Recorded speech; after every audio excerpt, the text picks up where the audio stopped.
of you might have caught the, like, 5 minutes that I was live last week. But it turned out that trying to stream a couple of days after losing somebody is maybe not a good idea.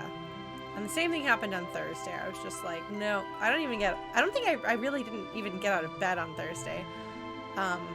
Because my family friend that I had talked about the previous Celeste stream passed away a week ago Friday. So I tried streaming last Tuesday. It was not a good idea. It did not go well. I had a little mini breakdown on stream. But I've had some of my grieving period and am ready, I suppose, to play the video games and hang out with friends. So that does mean that it has been longer since I played last, and my memory is still not better, and probably won't get better. Yay! We don't know what's going on with that. The doctor called me to tell me I don't have thyroid problems. I have 2 vitamin deficiencies, but those shouldn't explain the cognitive problems. So who knows why my memory and focus have been so terrible. But hopefully it will miraculously get better. And in the meantime, you guys continue to deal with me forgetting what I'm doing and losing track of my train of thought. God, the music in this game is so good though. Look at this. Listen to this. Oh man. So the fun news is that yesterday I posted a little preview of my fanfic of this game up on AO3. Just a prologue of sorts that I called the prelude because I think I'm funny, and Chrono has a link to it if you want to read. It's just the first section. I'm gonna try to post a chapter a week until it's done. I might put more, I don't know. We'll see. The goal is to do that. It might happen more often or less often. Who can say? But I have 22,000 words written. Only 1,500 in that thing. 22,000 words of this fanfic. And like, I haven't even really finished the World of Balance. I've got a couple of scenes in the World of Ruin written. Like, it's right out of order. It's a big mess. Anyway, I like Final Fantasy VI. And I was like, oh, maybe the interpretation that I have is Locke and Sully, so the central characters. It's a novelization of the entire game, kind of, because obviously I like it a little bit. But I was like, Locke and Sully are the central characters. Maybe people are going to get annoyed with my interpretations of them. Then I was reading Locke's, like, FF wiki page, and I was like, oh no, this is actually exactly what I'm expanding on. So yeah. Yeah, no, Final Fantasy VI, I think I had a fight with my sister about whether, or what the best soundtrack on the Super Nintendo was. And she said it was Final Fantasy Mystic Quest. And I was like, no, not while Final Fantasy VI exists. No, Candle, actually, I'm cutting characters out of it and I'm making plot changes and things. Nothing that changes the overall important story beats, but there are a few things that are different. Like, for example, right now I'm working on the party has to go to Vector and the Magitech Research Facility because Terra has been brought there. So I have to go to Zozo and Jador, trying to figure out where she went. I guess they find her on there. I haven't written that part yet. And he's like, oh no, the Empire took her. I couldn't defend her. I'm the worst. And then they have to figure out how they're going to get down there. And then they do the whole thing at the Opera House. So...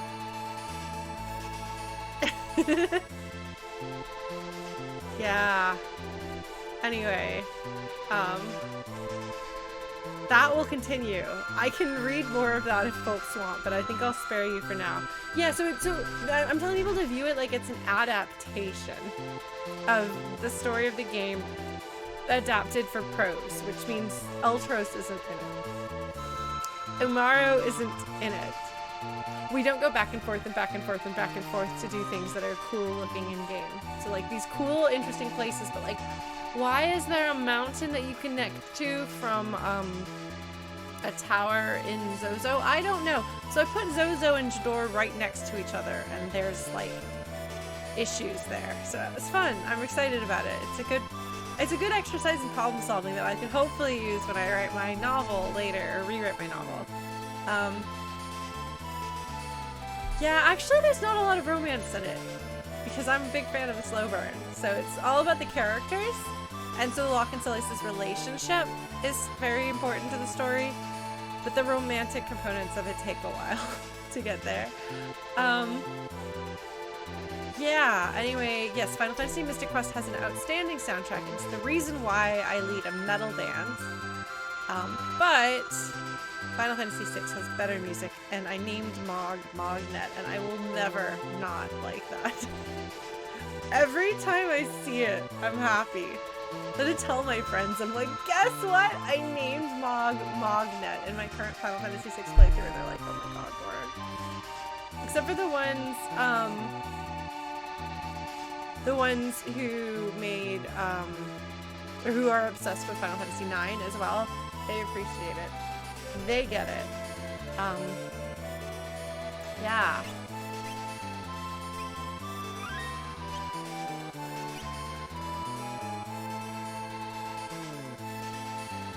I was leveling up my party members so they could have magic. Right? Man, I'm gonna learn from Ragnarok. That sounds like a great idea.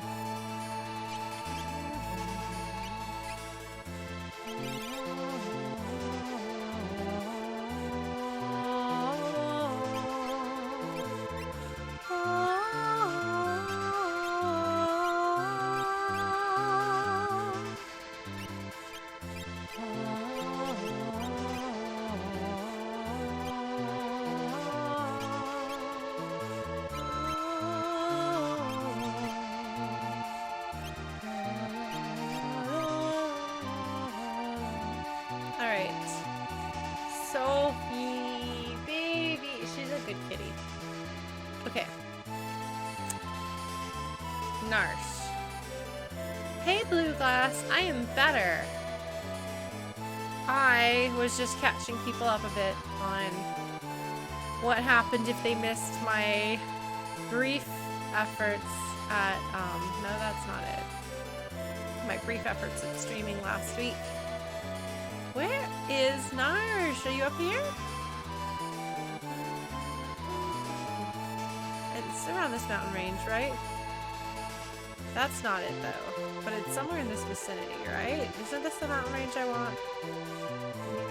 There it is! I found it! I found it! Yeah!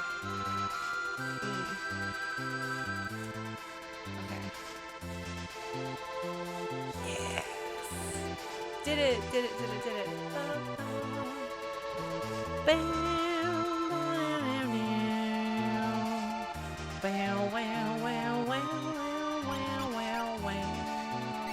Oh man. Sorry, I just fixed some stuff with my audio setup. Hopefully that works better. Man, isn't Gogo tough to get? Am I high enough level for that? Okay, so to get to Tritalk. Yes, Wander Song this Thursday. Oh, also my controller stopped working last Wednesday. I was playing Final Fantasy 14 with friends, and my controller just stopped working. And I was like, what? And then it's working again, look. The little thing, the little light, that means it's working, is on. But it wasn't on last Wednesday. So, Battle of Narsh. Oh man, hey, can I ask you guys dumb stuff about decisions in fanfic? Do you mind if I just talk about that? I'm sorry, I feel like I've become really boring because I don't even know whether anyone cares about that. But I'm excited. Okay, so do we put the Moogle charm back on? Moogle charm. Why are you wearing the experience egg, Mog?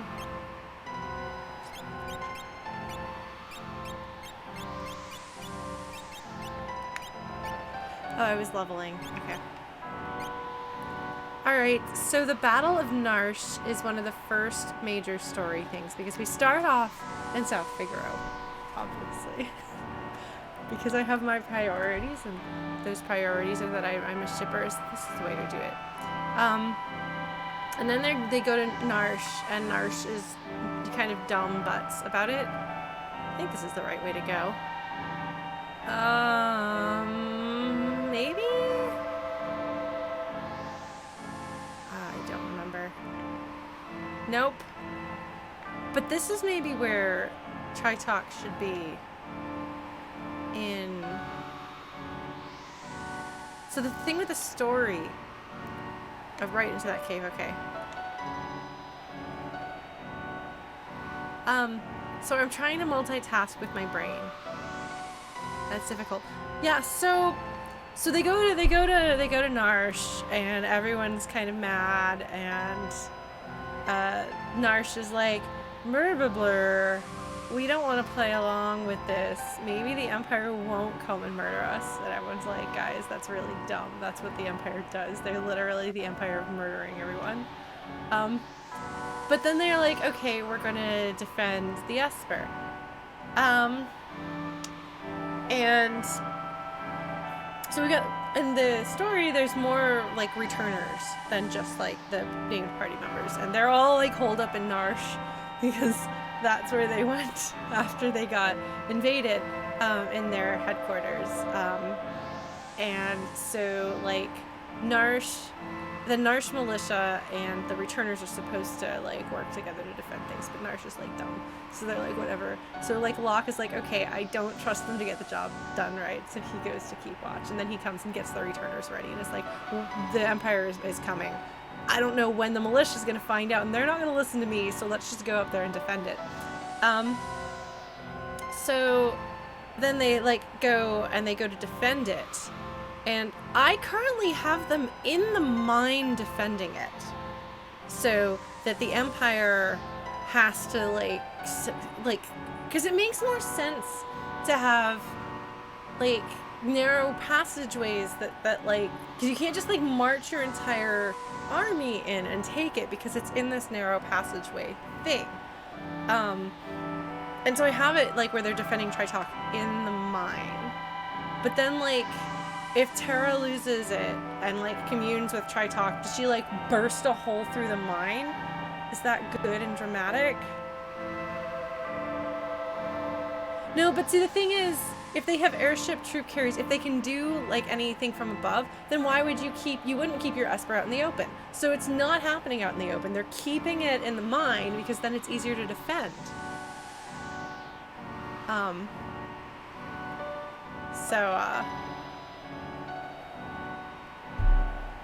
That's kind of what I'm going with.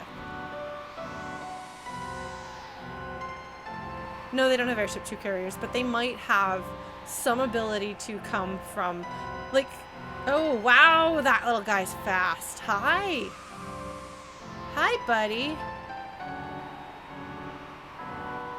I don't know that they have an airship. There aren't very many airships. Oh, hello. This guy wants to fight me. Oh, I probably should have done a save state. Well, that's fine. Okay. Preemptive attack. Well, that's nice of them. So I just want to fire this guy, right? Yeah, he came to say hi. He's really excited. He's fast. Like, this little guy is like, I'm gonna come out there and greet you.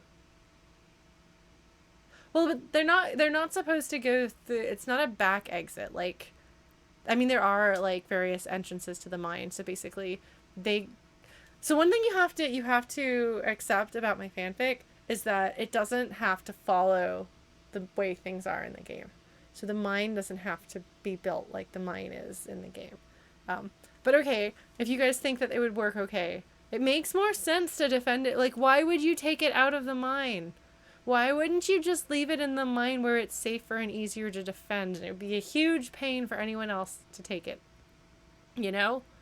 Like, it'd be hard to get a big block of ice containing an Esper out of the mine. So why not just leave it there? So the Empire can't come and get it. Yeah, Kefka's pretty bad. Okay. So we're gonna do fire 2. I don't think you've got fire 3. Maybe you do. I think because they wanted, honestly, I think it's because they wanted to have a visually different location than, oh, I do have fire 3. Haha. Oh, was fire dance better? Okay. Wow, nobody has fire 3 here. That's okay. Jeez.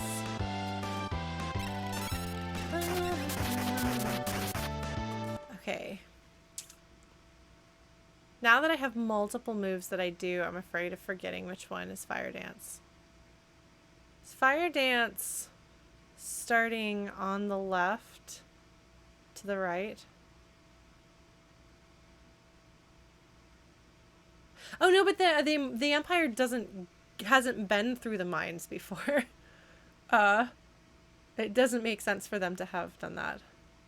Left, left, down, down, right. Okay, okay. It's the half circle.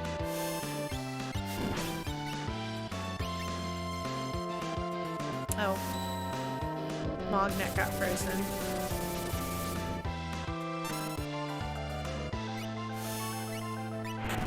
Do I need to worry about that? Should I fix Mognet?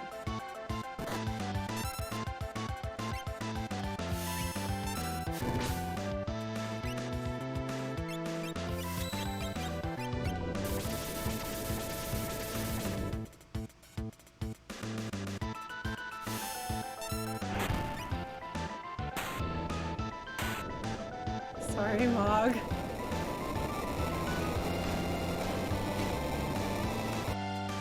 Well, that was easy. Got a lot of magic points there. 7 dragons left. So if you don't know about the dragons and you fight one of the dragons by accident and win and you get that, you're like, ooh, I better collect all the dragons. Crazy. Okay. So, yeah. Why is there a ribbon at the top of this? That doesn't make that much sense. Recovers the wounded. I'm sorry, I will never not be amused by that. Tincture? Is that what I want?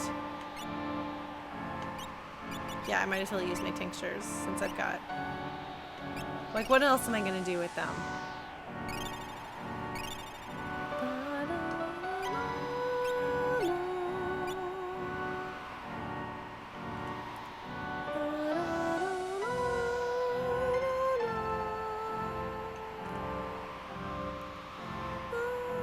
Oh, hey, well, or there's this.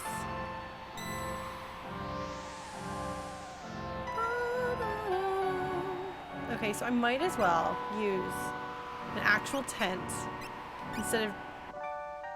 Yeah, we're gonna do that. Bring... Does she have a crown on hers? Yeah, I don't know what the role of the dragons is. Sealing away the most powerful Esper? I do not remember that. Alright, try talk. Hello, friend.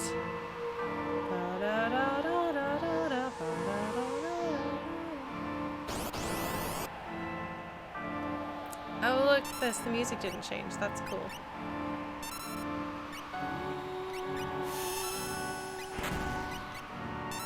Wow. No! Don't you hurt my boy. My boy is going to drop a fire 3 on your face.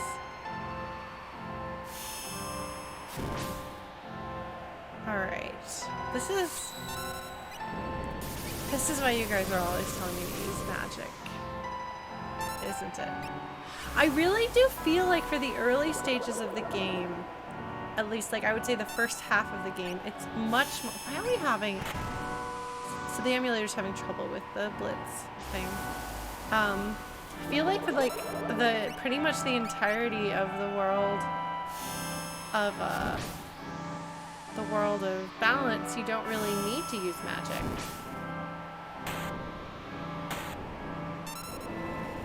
Because I'm so used to just brute forcing my way through everything.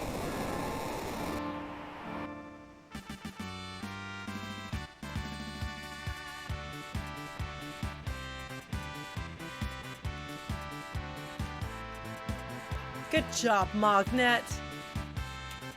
Oh no, Branimania. Oh no.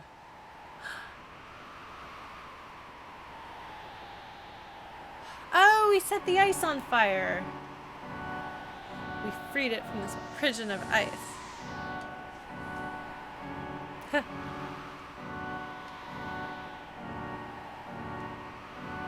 You did just fight us.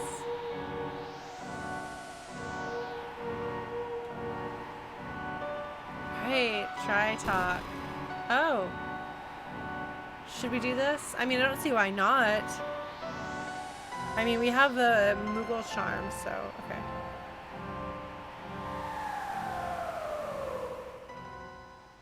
Oh. Oh, okay.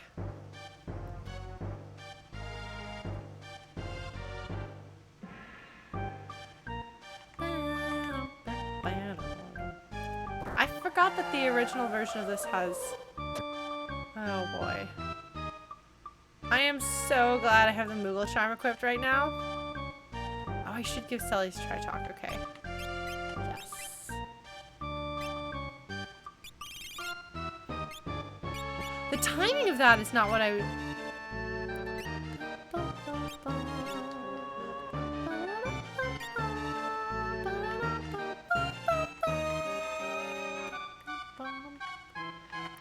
I'm not used to listening to this actually. I mostly know the version of the song that's in the ending theme, you know? It's different. Oh, that's so interesting. I am excited about this. These are the sort of things that I get excited about.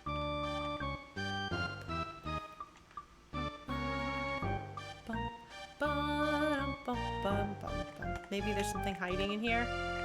Nope, there's just like a little hole in the wall for like when you're feeling sad and you want to stand in the corner. Goodness! I literally don't remember anything. Like, I super don't remember this section at all. At all. I don't even remember it existing.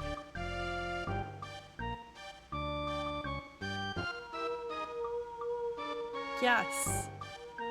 Why would I ever say no? Terrato. It's Terra, but a tomato. Like, I forgot that this existed.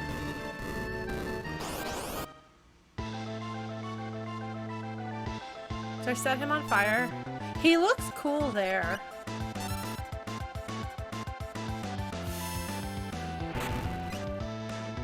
I'm just gonna set him on fire. That's currently what we're doing. We're using my favorite elemental. I love fire so much.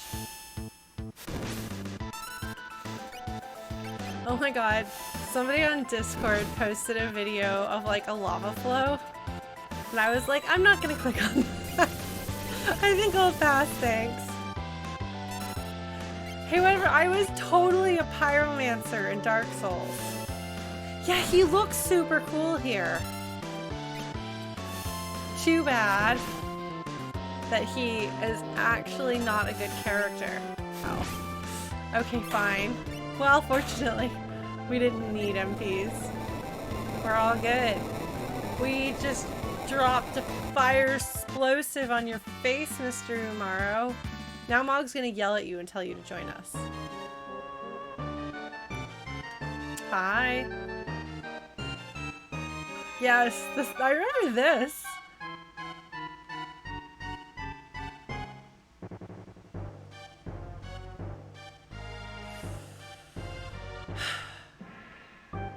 Sasquatch pal with muscle. So, I don't even remember that I've read these words before in my life. I have most of the cast's descriptions memorized. I don't know why, but I know people like him. I know that people apparently like the characters that I don't care about in this game. If you are one of them, I'm sorry, I don't understand. But I think it depends on what you want out of a game.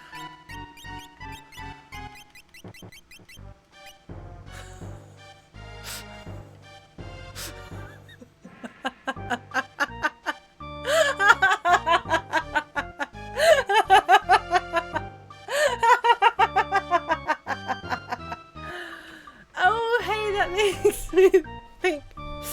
We're gonna play the Suikoden games after this. And we get to name all sorts of things in those, so that'll be fun. Okay, so I enjoy the fanon theory that is not supported by the game, but I enjoy the melodrama and perfect fit of Gogo being Daryl. I like that very much. However, I don't think that's right, Nick. It's totally Tukdol. I named him Toby when I was a kid. And so he became Tukdol. Oh, man. But yeah, like, I really like Gogo as Daryl. It doesn't really make sense from the events that happen in the story perspective, but it's so great for drama. Oh, so much drama. It's amazing. And really, what are our priorities here? Coherent, reasonable stories, or melodrama and tragedy? Yeah, I'm just not a big fan of non-characters. No, see, that's the thing is, I don't even know if I'm going to put Gogo in. Because I don't know that I want to do anything with Gogo, because the direction that I would want to take with Gogo would be I would want to do the Daryl thing, because that's what I like.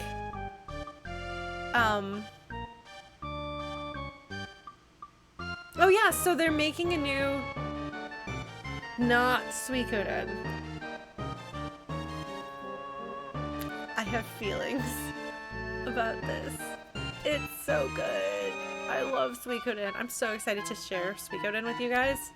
So look forward to that when we finish this. So we will cut to some of my other favorite games of all time that you might not know, but you should know. So I will help you know them. Although we'll have to get some help making sure we get all 108 Stars of Destiny. They better have 108 not stars on this new. Yes! Yes! Blue Glass! Yes! They're making another.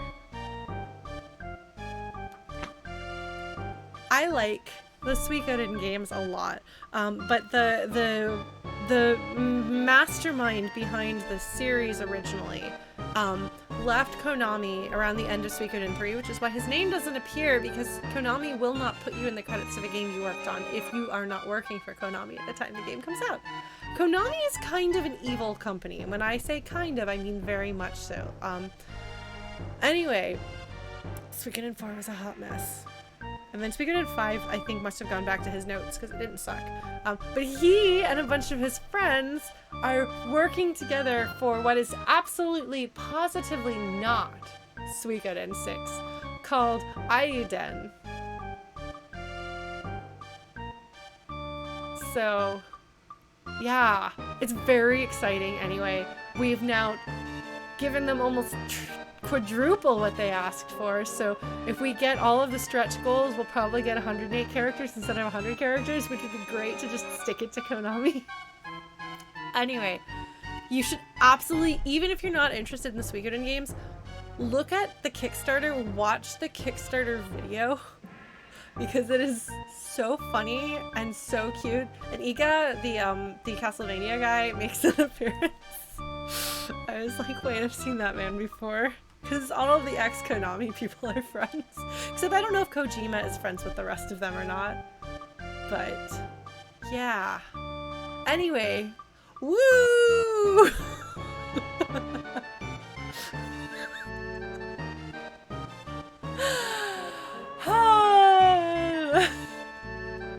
I'm gonna take a screenshot of this. I learned how to take screenshots of just select parts of your screen. Okay.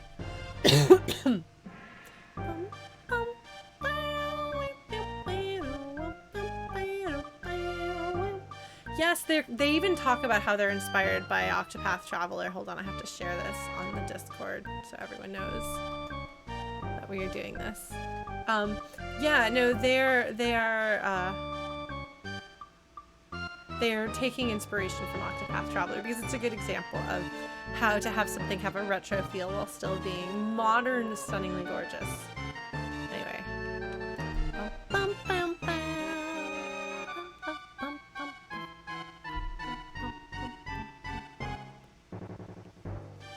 Okay, so you know that Kojima is friends with someone if he puts them in his game. And, like, didn't he have, like, custom chopsticks made for Mads Mikkelsen? And hang out with Guillermo del Toro and somebody else that he's friends with. Anyway. Yeah, okay, Skrizgar's got it right there. Oh, man. Oh, Kojima. And he was totally on that. Was it Mega 64? The, like, comedy video people from way back when? Wasn't he, like, wasn't he in their Metal Gear Solid one and they're, like, creeping around and then they come across Kojima and then he's creeping around with them? It's one of the most adorable things I'd seen on the internet in a long time. Yes, go to the airship. We don't want you here, Umaro. Excuse me. Woo! Alright, so I think we've gotten what there is to get here. Uh-oh! Woo! Is this right? Did I do it right? Or is this gonna take me back to Is this how I get to Arvis's house? No. Oh, I could just cast Warp, provided any of my characters have learned it. Oh, I didn't know that they had a Mario video where they ran into Miyamoto. I've just seen the Kojima one because that's what made the rounds back in the earlier days of the internet. Who has Ragnarok right now? That's a good question, Moth Dude. I think I took it off of Selly's to give her try talk. Should I just finish this? Where's the Minerva plate?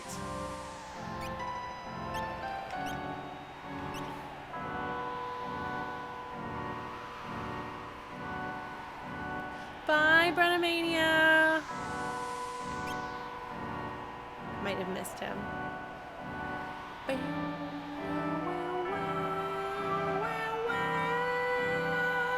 Sorry.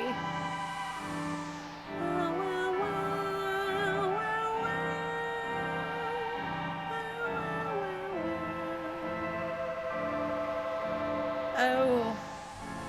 I don't know if I want to fight a strong monster right now. Well. Who needs... So have you already learned all there is to learn from Phoenix? Ah, not quite. What about... What does Terado teach you? Oh. Oh. That's a lot of health up, though. Oh. I don't think I care that much. Do I care that much? Should I care that much? Should I get life 3? I should get life 3. Locke, why are you my favorite? I love him. I love Locke Cole. He's a great character. So I probably shouldn't have gone through that exit. Huh. I don't know. Anyway. You're not... You. What am I gonna... What do I have you do? Do I bother getting him to learn any of these? Or should he just continue magic dancing? And I don't actually need fire dance most of the time. I mean, these days we do. What's the 3/4 circle back?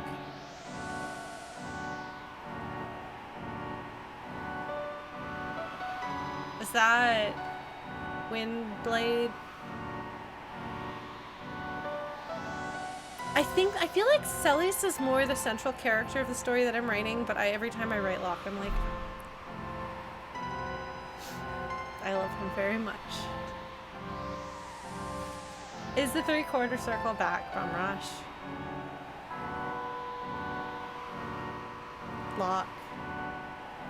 Locke used big firepower. Literally. Okay, so that's Windblade. Bum Rush, is that that's a full circle starting from the right?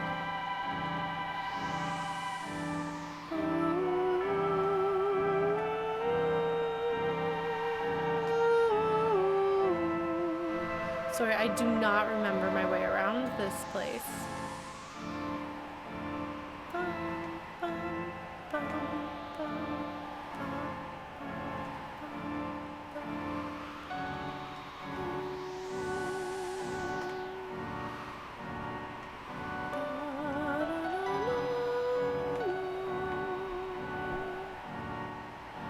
Okay. Well, we did it. We have successfully defeated Narsh. Woo! See, it's funny because that's what I named Umaro. See, now in any game ever, if I say woo or any character says woo, it's gonna be Umaro time. I've made him relevant. Isn't that amazing? I literally didn't remember that he had a little section. Like when the little like dip appeared in the back behind Tritalk, I was like, oh, this must be like an easy way out so you don't have to walk all the way back through. I literally didn't remember. I think I know this game reasonably well. Oh my god, Chrono. And you were talking about booting Brenna for his bad jokes. Alright. So we're gonna go to Gogo. Stop at a town. Heal our party. I guess I can use a tent. I guess. She's got her little crown on top of her little tent.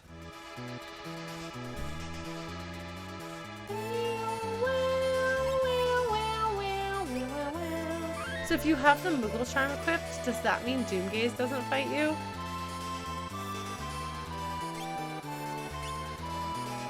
Did I save? I was on the save screen, but I don't know if I actually did it. Doomgaze, come on! Don't you know, buddy?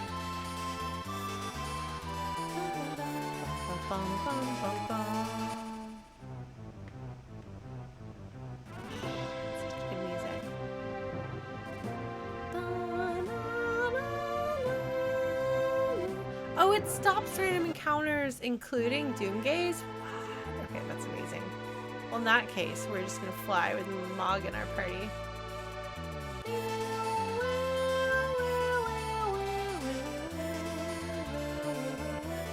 It's a Triangle Island we want, right? This is Triangle Island. Right? Right? I don't remember how to activate where you're supposed to go, but oh. Stay out of the forest. Okay. I can do that. Wow.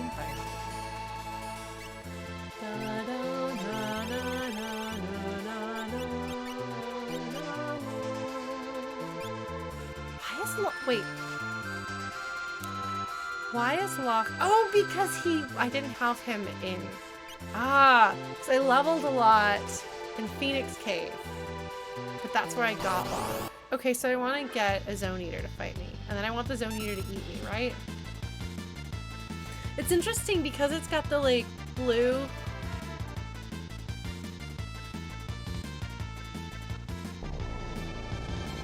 Like, it looks like there's, like, a blue light inside of it, you know? God, that did a lot of damage. I mean, I know it's gravity magic. Don't I want it to eat me? Yes, that's what I want, right?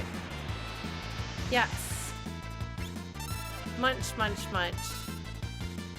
My sister and I made silly comics about things in this game. And munch, munch, munch. So there's a treasure chest that says munch, munch, munch. right? What game is that? Is that this game? That wouldn't make sense.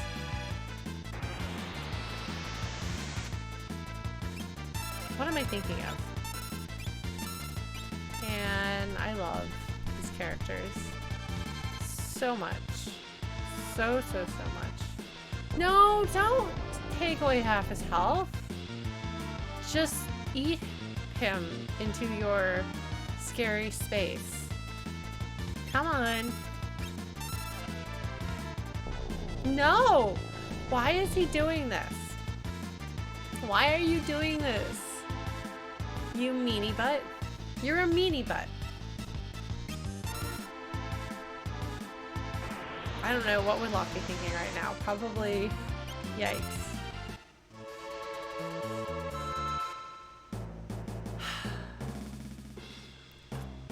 This is a good song. This place is hard though. I'm gonna get flattened at least once just to warn you. I'll probably be slightly freaked out about it. Oh, that's it, Blue Glass. Thank you. That is exactly what I'm thinking of. Thank you. That is literally exactly what little Lauren's brain jumped on. Thank you. I knew I could count on you people to understand what my brain had to say. I didn't understand what I had to say. Such a good song.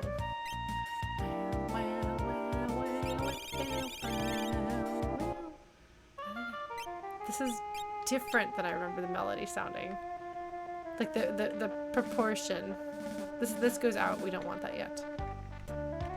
Oh my god.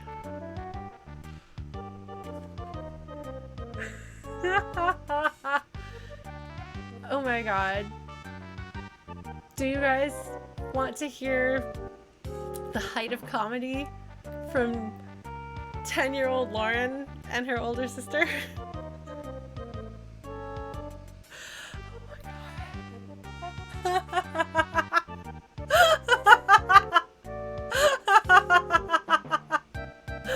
Oh my god, this is actually really embarrassing, but that's okay. So grooving here. No, we came up with lyrics in the way that only children can come up with lyrics for this song. Realm rules, and Gogo has a hat. Realm, the hat is cool. Realm rules, and Gogo has a hat. Realm, the hat is cool. I don't remember there anymore, but every time I hear Gogo's song, that plays in my head. That's all we got. Now it can play in your head too. Oh my god. Oh, I'm gonna clip that. I'm gonna send it to my sister. Oh, I got my chair stuck on the cat tree. Yes, so now.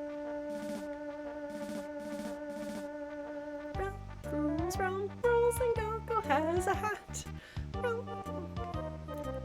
I don't know if something else went there. I don't know. But if it did, it doesn't live in my brain anymore. Hi, buddy. What are you doing? Oh, no.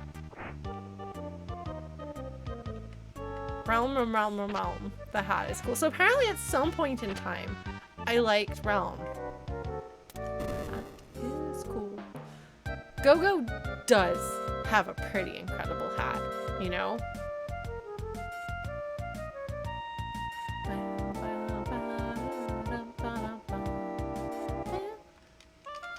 Yee! Oh, shoot.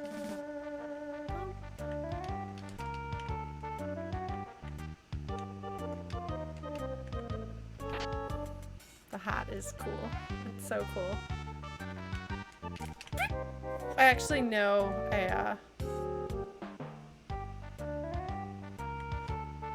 really outstanding Gogo cosplayer.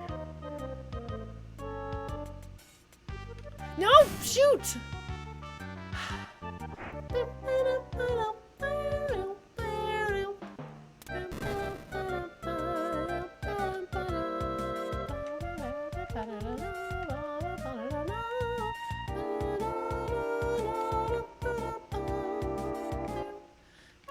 No! Oh, wow. I did not expect that to work. Do I want that? I bet I want that.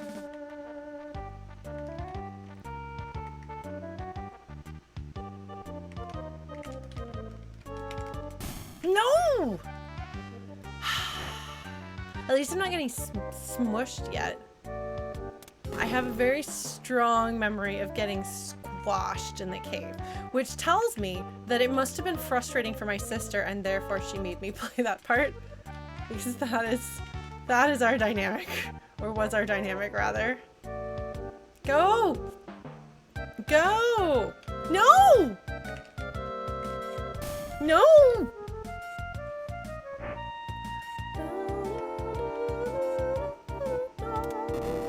I remembered that part of the melody wrong all those years. It's okay. Oh, did you now, Nick?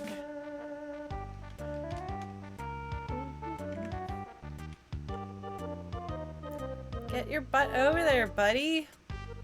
Get your butt over there, buddy. Go, go, go, go, go. Oh, is cool. Nope.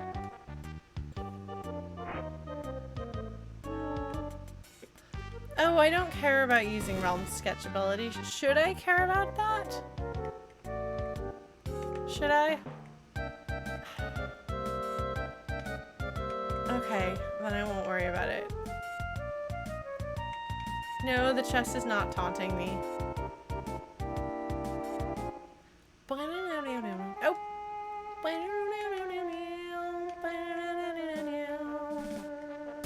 Oops. I don't really care about Strago's lores either. I'm sorry, I have my priorities and they don't involve... You know, Final Fantasy VI must be a really great game gameplay-wise if you like acquiring weird stuff. Like, if you like blue magic, it's gotta be like the best game ever. I am the opposite of somebody who likes blue magic, though. So... I don't think I care about the fake mustache. Look at that! This must be where the squish room is. It's funny, I have pretty strong memories of a bunch of stuff. Let's save once more.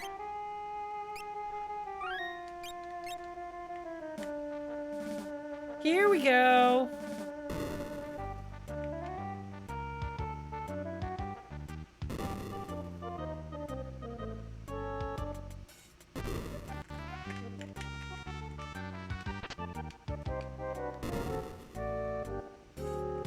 Nice of them to have the treasure chests to show you where you can go. Oh, except for in that case. Hold on. Okay, so it's halfway, so there's two. Think this is safe? We'll find out. Woohoo! I have literally no idea what to do from here, so we're gonna try to stand. This is not gonna be a good idea. Nope. Yeah, that's what I figured.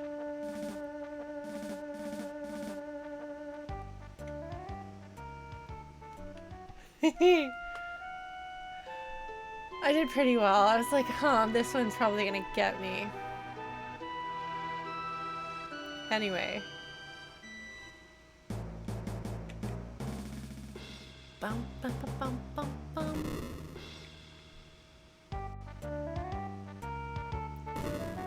Yeah, that's why I figured the, that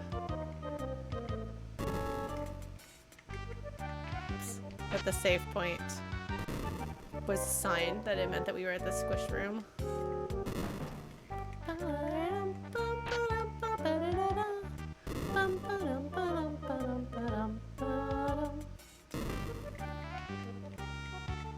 I think this is close? Yes. Okay, then we're gonna just make a run for it.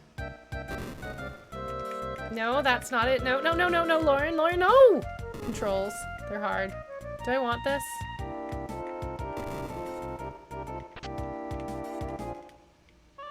Controls. I'm really bad at them. D-pads and I, not friends. Spring. Spring.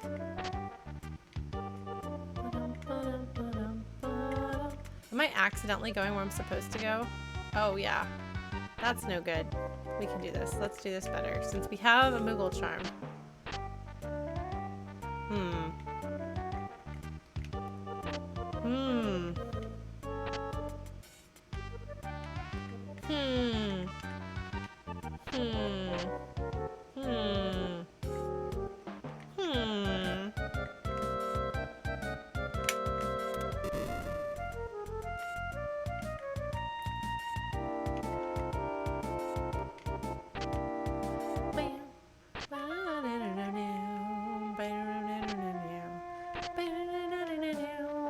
So that'll teach me Thunder 3, Lit 3, or whatever they call it in this game. Right? Did you guys say that there are shields that you can learn things from and stuff? Oh, hey, that was fast. Hi, friend. Did you say anything? Bolt 3, is that what they call it? It's Lit 3 in Final Fantasy 4, known as Final Fantasy 2 in the US. And somehow, even though those are the only games, that's like the only game that uses that, that's what got stuck in my head. There've been so many games since then, and so many Final Fantasies since then. Why is that still what I think of? I don't know. So Gogo, canonically, if there is any canonical being that Gogo is, the only support for any of the interpretations of the character that actually exist in the game is Clyde's friend Barum, Shadow's friend, the other thief.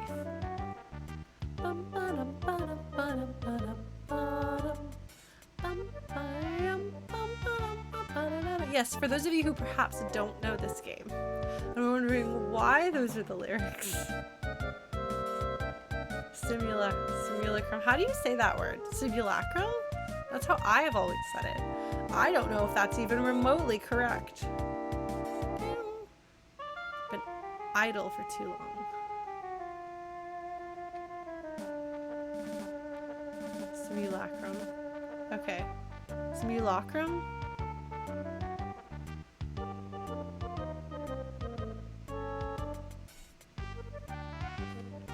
Oh my god. Okay.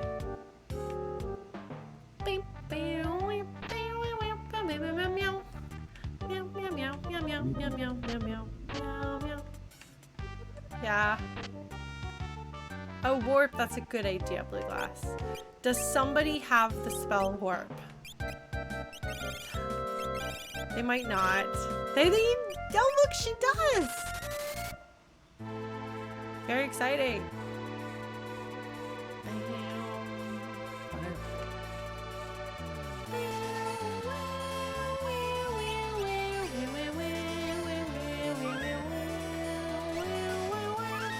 Yes, the crushers are a little annoying. There, okay, I've saved in triplicate.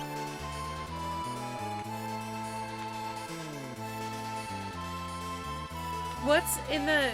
Is this the Dino Forest? Is that why we're not going there? What should we do now? We got Gogo. We got... Oh, the Dino Forest. We can do Cyan's Dream, yes. Is this it? I think this is it. So we should probably get Cyan in the party, huh? A little bit important.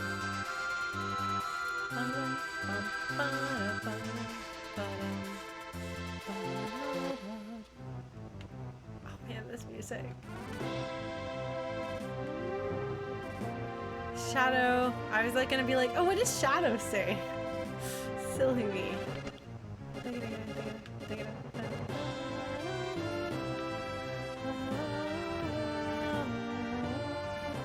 Thanks, Edgar.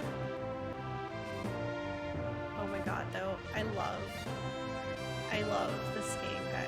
I love it. I love it so much. I love it so much. Ah, look, that we don't have anything to do with anything, right?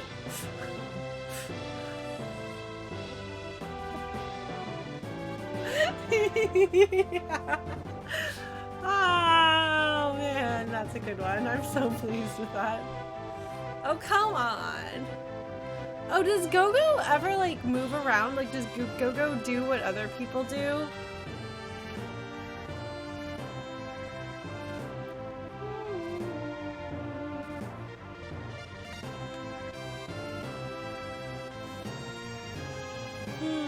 Alright, I guess we better put you in our party, Cyan. Who are we gonna put in our party? Oh. No, I thought more like Gogo might like follow other people around, like emulating what they're doing.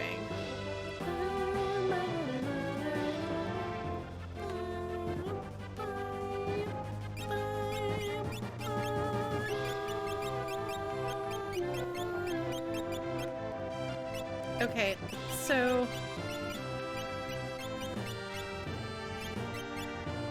who should my fourth be? Should I bother actually leveling up someone else who isn't? Riot Candle? I think that would be cute. That's what they would do in a modern game, maybe. Who do I want to bring with me? Yeah. Never not even gonna be funny. Oh man. Who should I bring with me?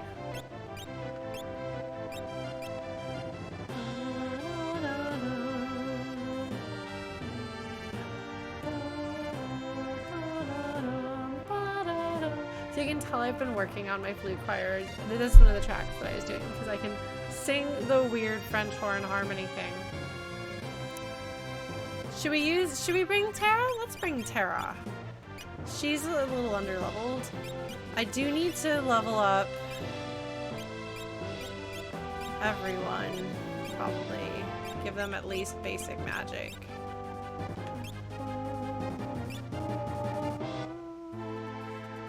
Okay, and then we're gonna go de-equip everybody who's not in the party right now.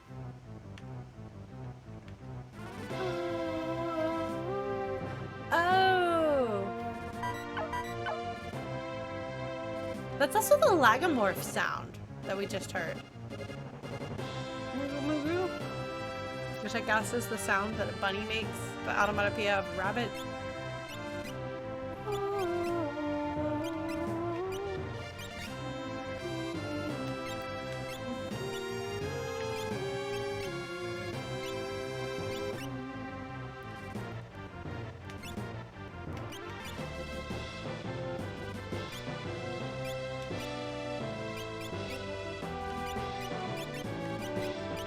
I actually don't know if anyone else can wear that, so yep.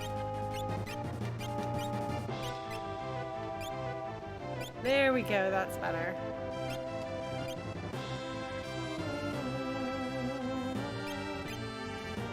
Sorry, I can't not sing along.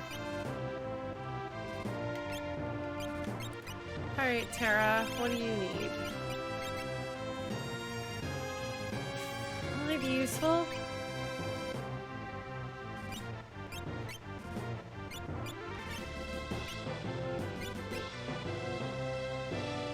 Yeah, we'll get to the relics. I just... So we have Cure 2. You think so? Try talk. I guess that makes sense. Sure.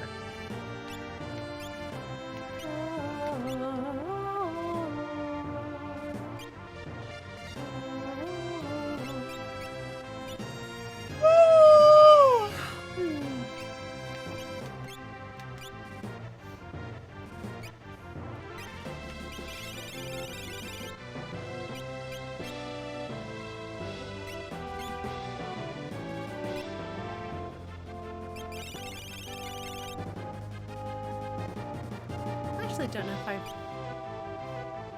if I've done this one, if I just meant to, actually. Alright. We did okay. Good job, party. I had a really, really vivid dream in which the like buildings were actually 3D, like the towns are actually 3D on this game. Or the tower, at least Kefka's tower was. I think other things were, but...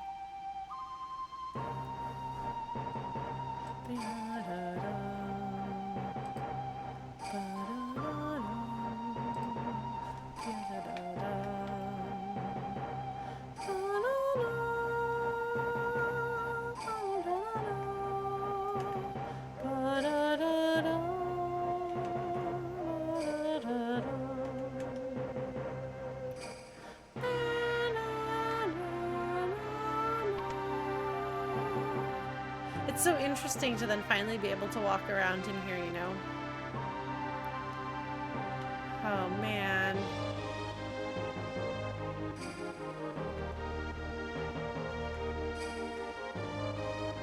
Pretty sure that my band plays it faster than this. That's probably not good for us. Those notes are very definitely detached. I play it wrong. Interesting. Yeah, so the music is incredibly good in this game.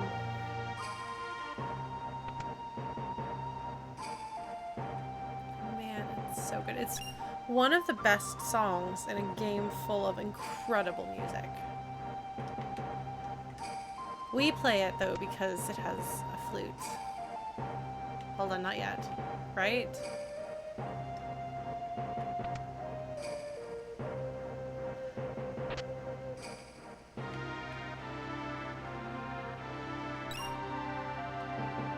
Or am I doing this wrong? Reading the things and so on.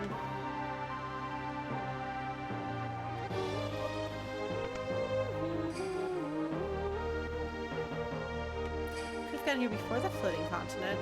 Oh, I guess you could. Huh. I don't know why it didn't occur to me to do that, I guess. I haven't played 15 yet. I do really want to. But I have to get my PS4 back before I can play any of those games. I really want to play Final Fantasy VII Remake. That's...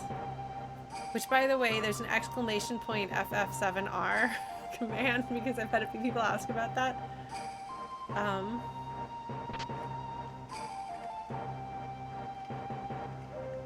Yeah, no, I appreciate not spoiling that because I do want to play it at some point. It's all good, Axel. We will make the... I think we might have like a cutoff of oh, it's a 7, not the Roman numerals. Because I'm lazy. Well, there, see, there you go.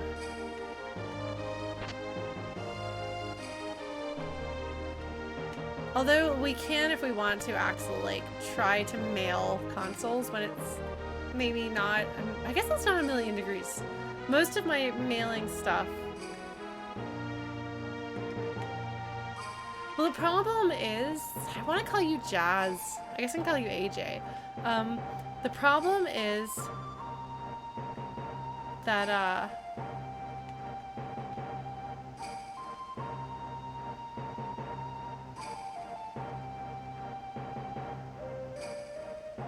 what did FlutyBot do? Oh, you're Jazzappa! Okay. I was gonna say, we had somebody else who I called Jazz. Oh, Nick, yeah, no, that's not unreasonable. Yeah, so the tricky thing is that Axel has my PS4, and I have his Wii U. And so, I can't play things because he is in the US and I am in Canada, so it is difficult for us to trade them. We were both living in the US when we did the trade in the first place, but I have since moved. But we can try trading them back at some point. We can mail them. Yes, FlutyBot is on top of it. Excellent. That sounds like a good, easy solution, Axel. They absolutely will allow us to do that. I do really, really want to play it. I've decided I want them to remake this game. I might even get mad with the decisions, but if they remake this game, they have to Final Fantasy VII remake style it. None of this what they did to Seiken Densetsu 3. No way. I will absolutely not forgive them if they turn it into, like, dumb, silly anime. No thank you. Give me my melodrama and tragedy. Give it all the way. Maximum melodrama. Maximum tragedy. Final Fantasy VI, the game for Laurens. Alright.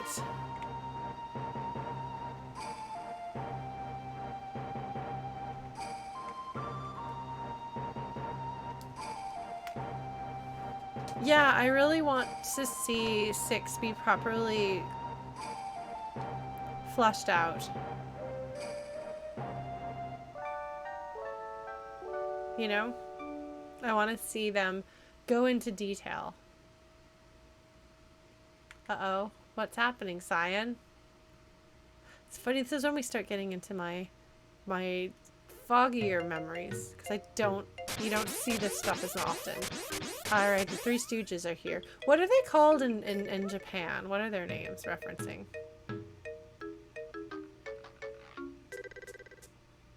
Oh, that's cute, Chrono. Dream Stooges. Like, what is the Japanese version like here? I really want to know.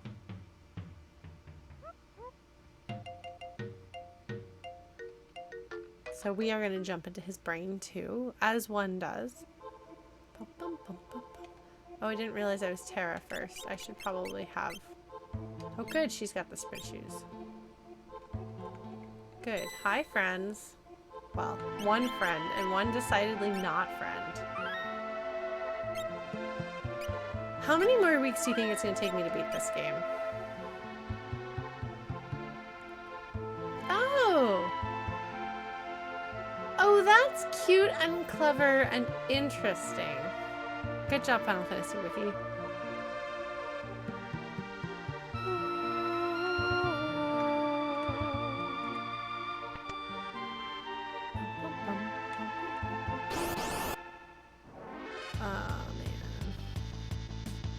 Okay, well, let's see if we can do this. We might not be able to.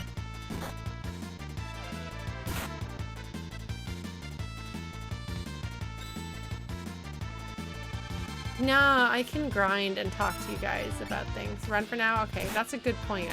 I always forget that's an option. No, okay, I'm trying to hit the run buttons, but my controller is a little bit wonky. Okay, we can do 3 more weeks.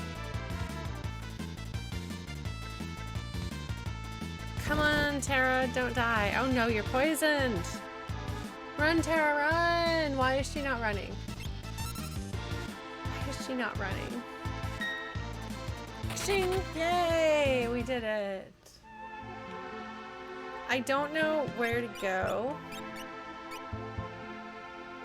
Like, some of these places... I recognize. Oh, haha, this looks important. Let's do this.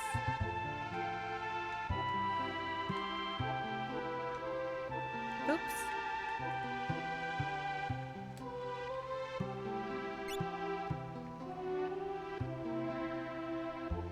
Okay, that doesn't actually damage me. That's good. Okay, so I can't do this yet. I accidentally went too far. Pandora. Is she naked in the original? This lady who I guess isn't actually Pandora. Oh, I have to have 3 characters to be able to fight the boss, I bet. No, don't you revenge me.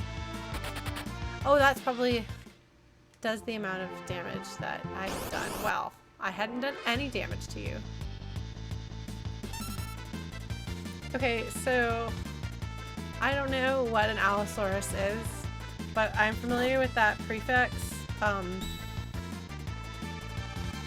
from like allosexual versus asexual. So I have no idea how that could possibly be related to a dinosaur.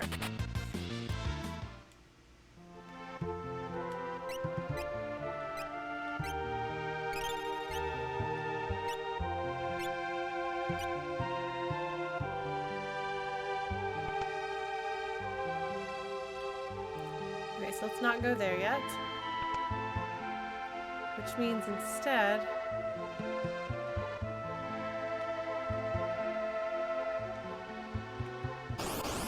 Ah. Barbie and the critic with her little skin-tight clothings.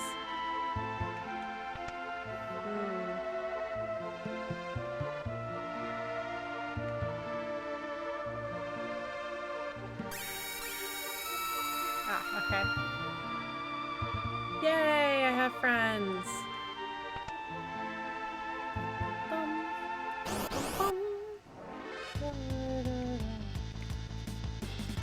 I mean, I could probably take them, but I'm not going to.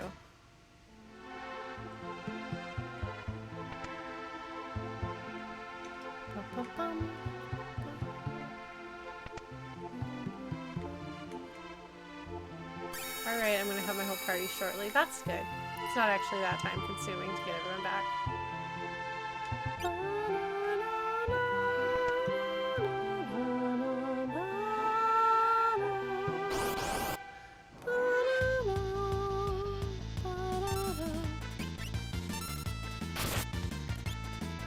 No, I don't think anyone has X Zone.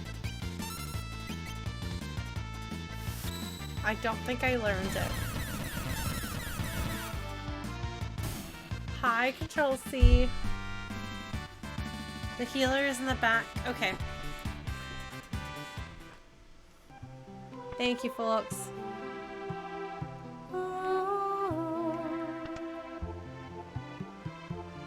Candle, we are in... Oops.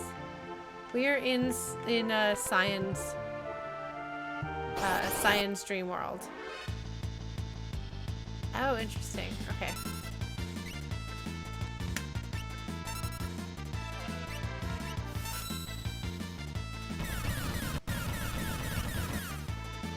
Bam! Oh, that's so good, Sabin. How could anyone not have...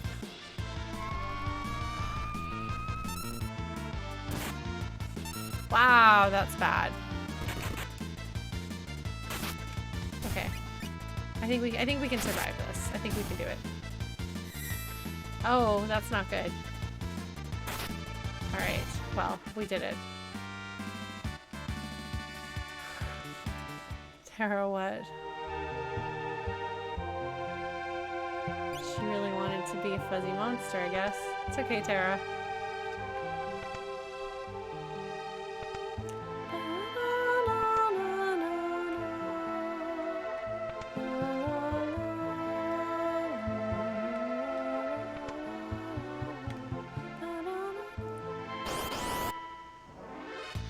Okay, oh wait, I'm supposed to check.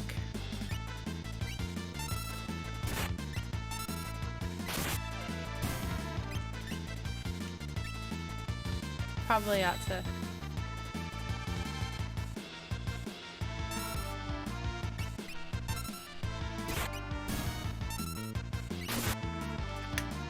No. No.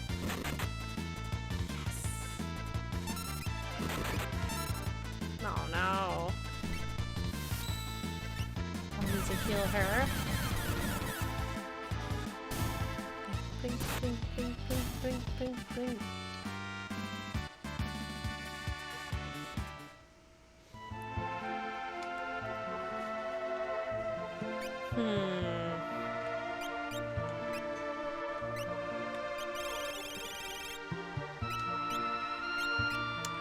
Alright, so if I'm not mistaken then, you guys were saying that I should check to see if anybody has...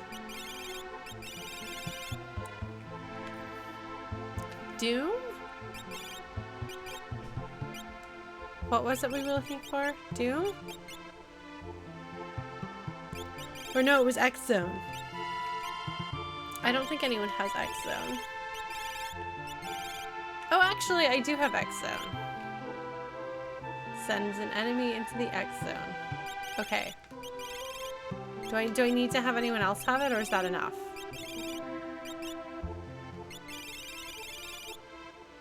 Like, am I good with that? Okay. Banish is probably better than X Zone, yeah. Alright, we'll see how this goes. Hello, you little three dream stooges. Let's rumble. They make me think of Sandy, Cindy, and Mindy. Okay, so hold on. Do I wait for them to turn themselves invisible?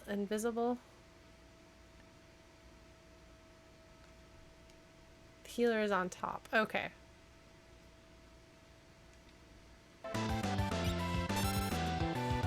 Oof.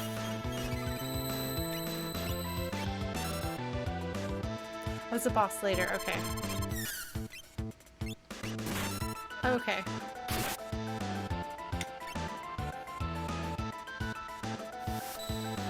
I like how Kurt. Yes! I can't even control Sabin to tell him who. Shoot. To tell him who to attack, but. We got the right one. Good job, my friend. The mini boss, yeah.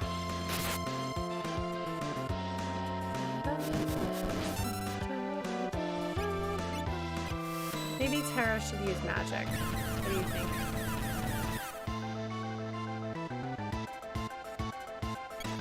Should I be using magic with her? Oh shoot, yes, this is absolutely Sandy, Cindy, and Mindy. Because they are the Delta sisters. That's cute, actually. Okay, let us remedy, right? I think that's the right one.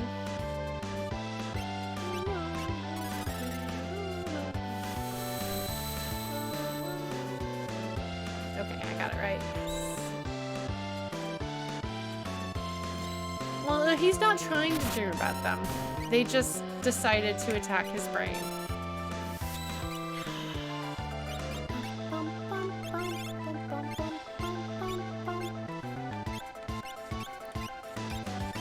I don't know. Not a bad idea, right?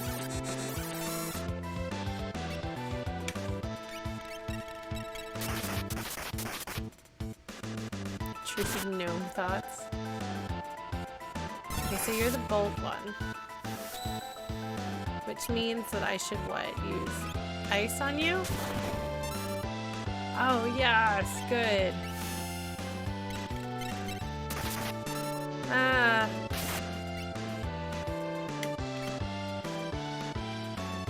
We're gonna bum rush one of them. That's not the one I would have chosen, but you know, you do you, buddy. Alright. Do I fire? Do I set you on fire? This one's looking at a compact and applying lipstick. Is that the French one? Yeah, the bum rush is gonna take care of business.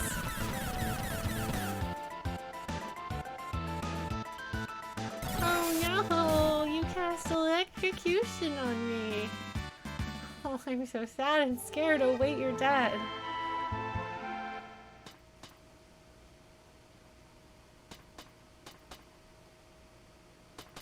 See, this is where we get into his actual dreams.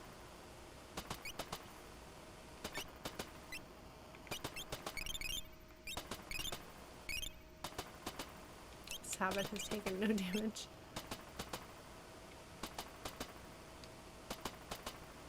Is there a save point this way? Does not appear to be any ability to go in this way. I have tried. Alas. Oh, here it is. Cool.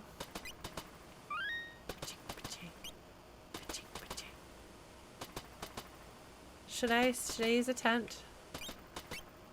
I mean, I guess what else am I gonna do? What else am I gonna use my money on?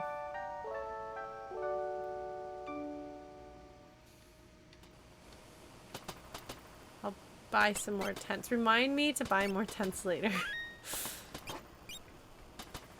Extra Magitech commands?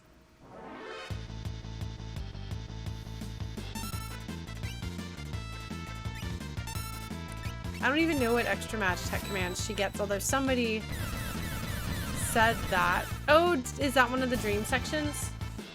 Yes, Tara's here because I like her a lot. Oh no! That did some damage to me. I didn't like that. Don't do that. Rain Man. Ah, okay.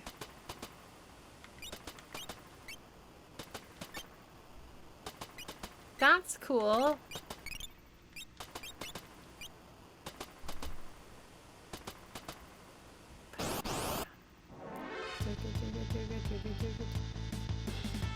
This isn't like fun. Let's just not. What if we just didn't?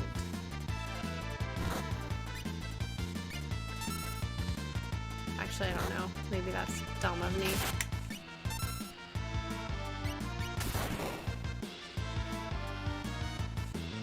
I have like literally no idea what is hard here.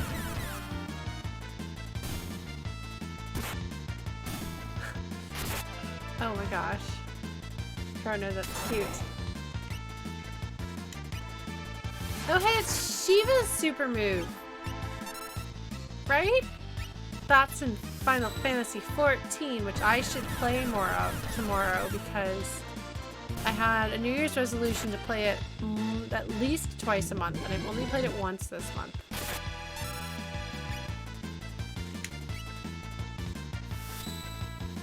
Thank you, Soul and Light. That's the association that I have. Oh my gosh, I love that Tara's Z's are backwards because she got back attacked. Diamond Dust. Okay. Right. That's when she snaps, right? And by that I literally mean that, not like... Hi, buddy. Having some trouble? I bet I don't want to get encounter that, right?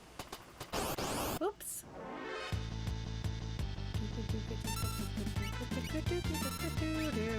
Did he just umbrella? See, it's an umbrella. Oh my god. Oh my god, Ted Woolsey. Ted Woolsey, why? Ted Woolsey! I need to remember to tell that one to Brenamania. I think he would appreciate it.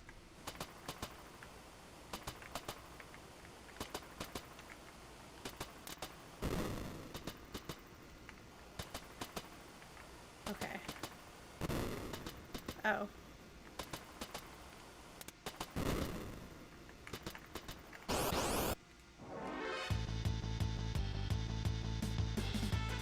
I mean, I guess we've got Barb E here. Okay, look, the Final Fantasy XIV translation. The localization, rather. Just the quest titles alone are... That doesn't look good. Okay, well, I'm glad that that missed. No! I need her! You're such a big jerk, Suriander. I have a friend named Suri. But she is very sweet and not at all like that. Love token? Oh no! We're having some trouble here. Oh shoot!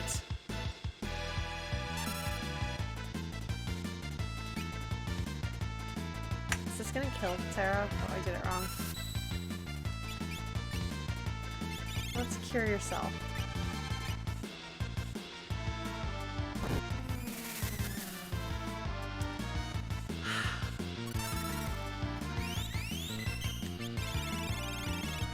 Whoa, how on earth do I actually have imp?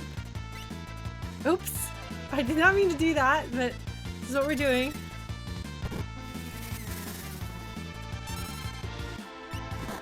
I don't know. This woman's giving me some trouble.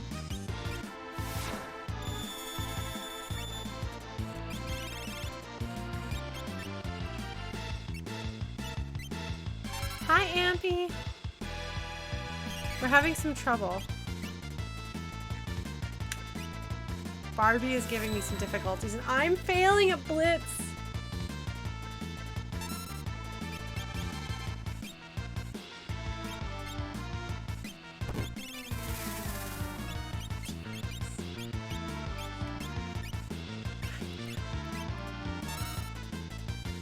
Barbie.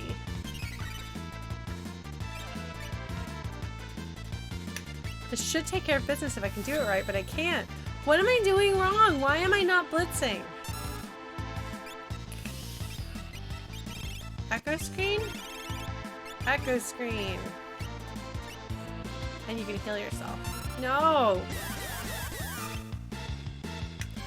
Because Ted Woolsey thinks he's funny. Is the reason. Yes! Finally! Alright, Sabin. Take care of business.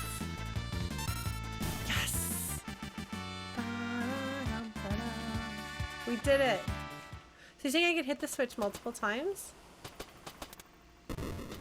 Oh. Oh, that's very worth it. Evil Barbara. But if it's Barb E, then it's Barb Evil. Electronic Barbara. I like this. I like the way you think. Ba-ding! Bing, bing, bing. Bing, bing, bing, bing, bing, bing. Bing, bing, bing, bing, bing.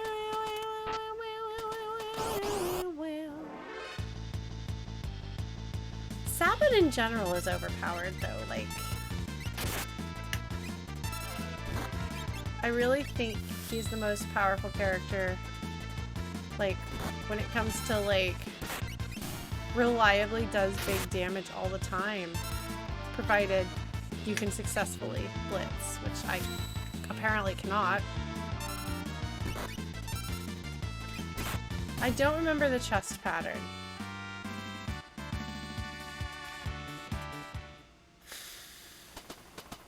Well, I want to get through here, and it won't let me.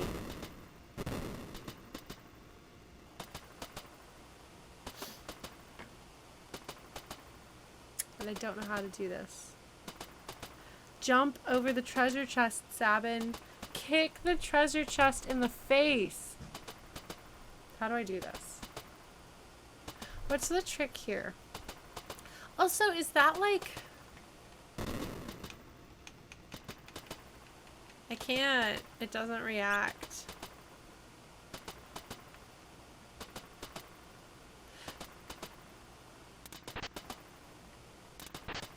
Okay, so it's down, down, up.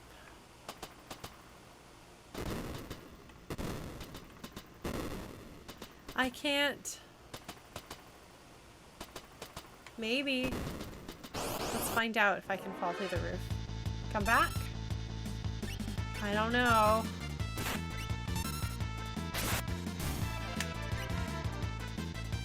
Bum rush. Bam, bam, bam. See, Sabin has, or not Sabin, Cyan has nightmares about these weird patterns and devices and buttons and things because it's technology. Lump of metal.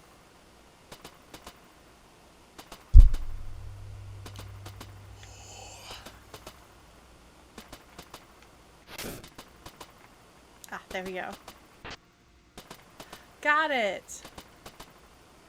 Equip. Tara, what shield do you have? Okay.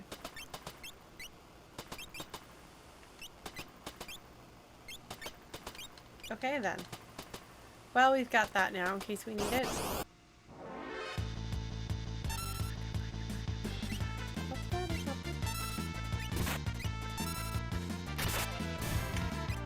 I'm at least doing some big damages. Very nice. We've got this under control, team. We've got it.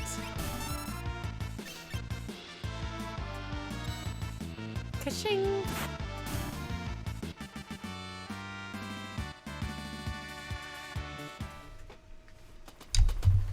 So, it's interesting that Cyan is the character whose nightmares we go into. A lot of characters in the game have potential to have nightmares about something. I think. Well, actually, I don't know if that's true. Now that I think about it. Cyan is the only one who has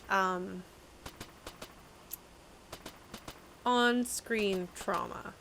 Like, everybody else's tragic past or tragic backstory has been at least somewhat processed or consciously not processed, Locke.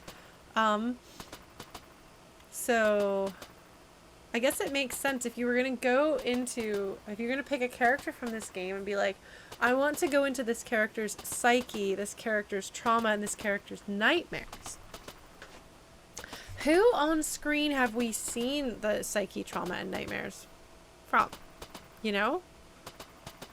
Like, what would Locke's nightmare be? Rachel? No, because getting the Phoenix Esper is the, like, obvious, like... I suppose they could have had Locke have to, like, confront Rachel in a dreamscape or something like that. But it's not, we didn't experience that happening in the first place. So with Locke's story, it's all about closure to things that happened long before we knew, basically to be able to move on. As opposed to processing what's happened in the past, it's more like getting ready to move on with what's in the present. Tara doesn't, I mean, Tara already has her breakdown where she has to get kind of in control of herself early in the game. Early in the world of balance, when she kind of goes nuts when her Esper self is activated. So we've already seen that, so we can't really do that. Plus, like, what would Tara have nightmares about having been a soldier, being like a soldier is actually not. Would Tara have nightmares about being used in combat? Potentially. But that gets to be a bit more complicated. Like, how do you convey that? Her being terrified of Kefka? Well, Kefka is the final boss of the game. So and the deaths at Narsh, like, none of that really truly seems, like, the game doesn't really fully seem to realize some of the potential sources for conflict and trauma. Yeah, no, Blade Tiger, I absolutely think she would have nightmares about burning soldiers and things like that. Like, Tara's nightmares, I think, would be PTSD nightmares rather than something that is more easily conveyed in a game for children.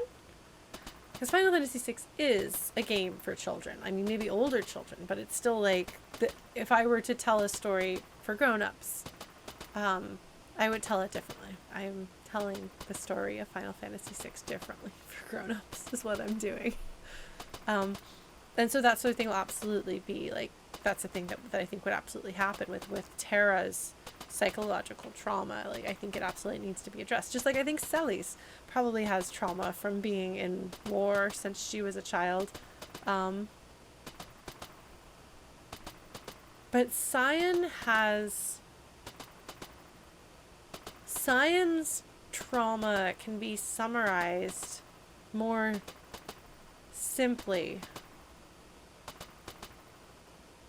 Even if you don't want to go into it from the context of PTSD, like, his loss, we see it happen. We are there for the entirety of his loss, the aftermath of his loss.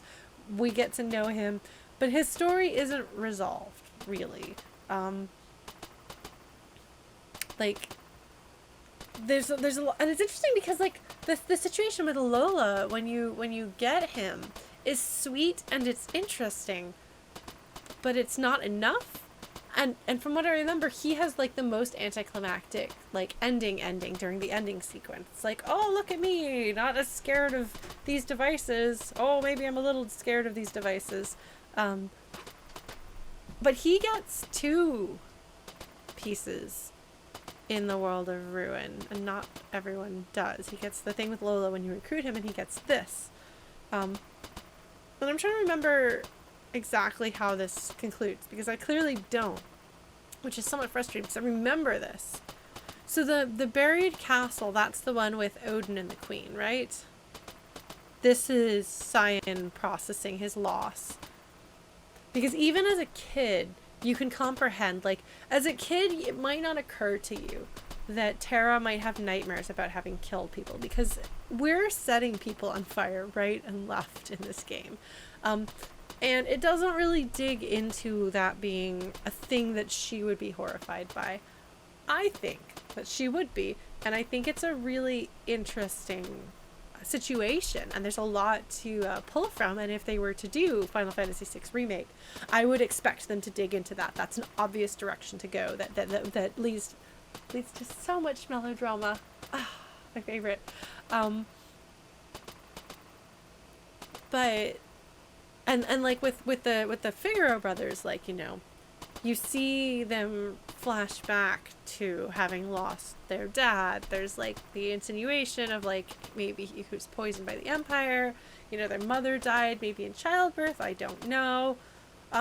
So like there's some pain in their backgrounds, but neither one of them is a character who's got this like super deep destructive, like, horrible experience that they need to get past. Like, they have issues and growth that they need to do. And it's debatable whether the characters actually grow. Like, I don't know whether Edgar has an arc in the game. I'm going to try to choose to give him an arc, because in our Zircan Project Esper, one of the challenges we had was trying to give all of the characters we kept.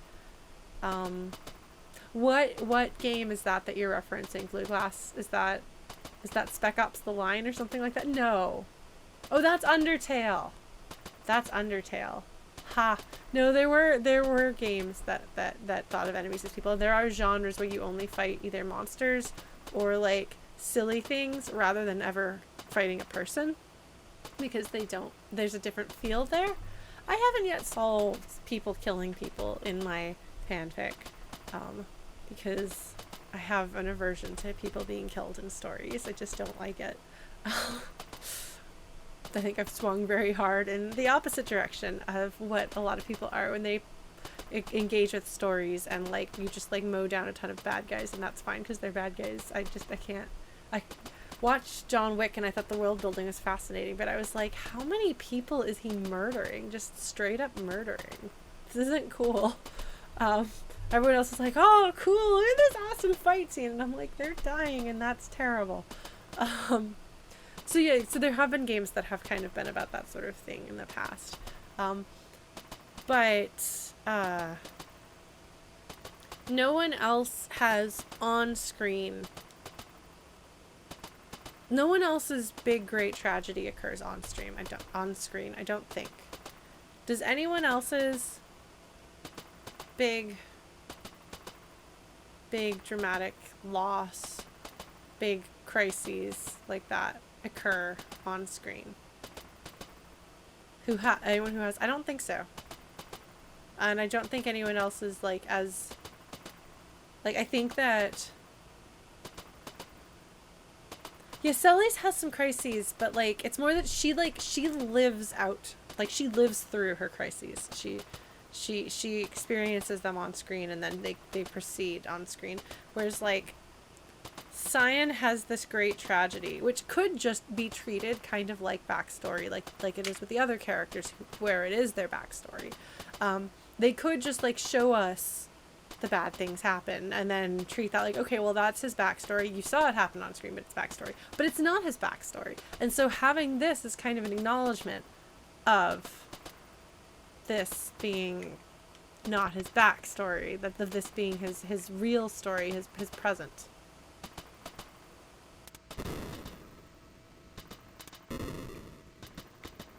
Does let me do anything? No. Okay.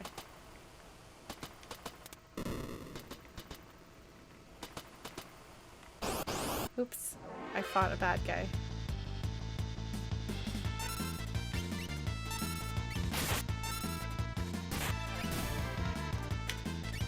A chest in the corner. Hold on, let me see. Let me see if I can blitz. Come on, Sabin, let's blitz. I'm gonna turn on my fan really low. if you'll forgive me. It's a little bit toasty in here.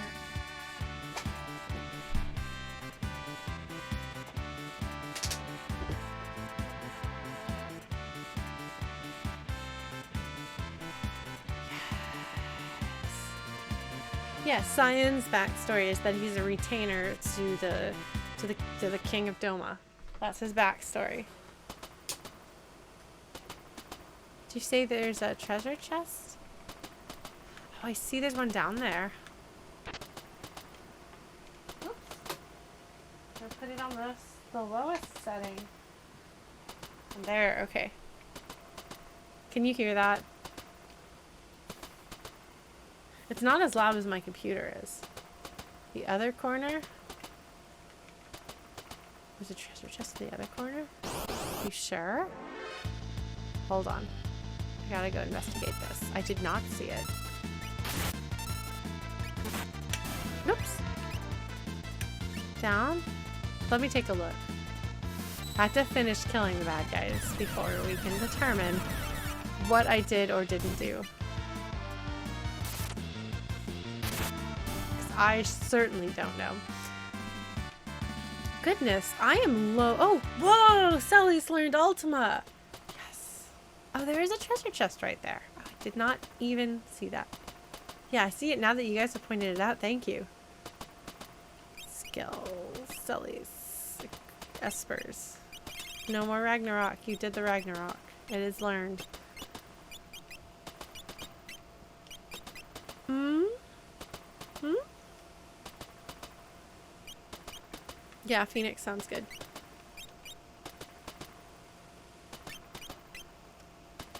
How are you doing, Tara? Oh my god, Blade Tiger, that makes me laugh. I appreciate that. Alright, let's go get this X potion. Yeah. Bring, bring, bring, bring, bring, bring, bring. Pling, pling, pling.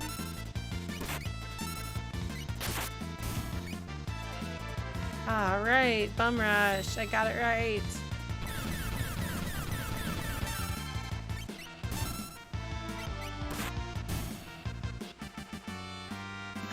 Yeah, I'm sorry. I feel like I'm low energy today, and I'm not quite sure why. I even had a little bit of caffeine earlier today. What did that do?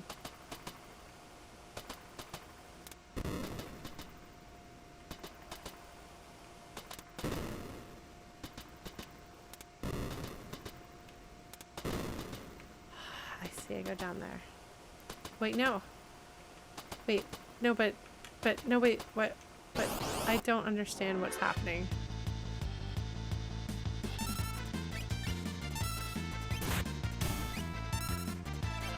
I think, oh, I didn't mean to do Airblade, but apparently I did Airblade by accident. That's fine. That's fine. We're all good. Savin's like, oh no, I can't talk. Whatever will I do? Gosh. I would be incapacitated. Ah, haha. Oh no, but...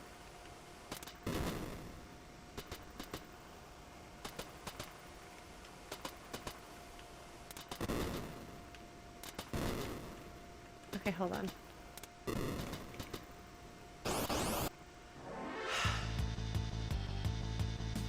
It's gonna take me a bit, sorry. Wow, at least I'm leveling up nicely. Ah, Sabin, I'm sorry.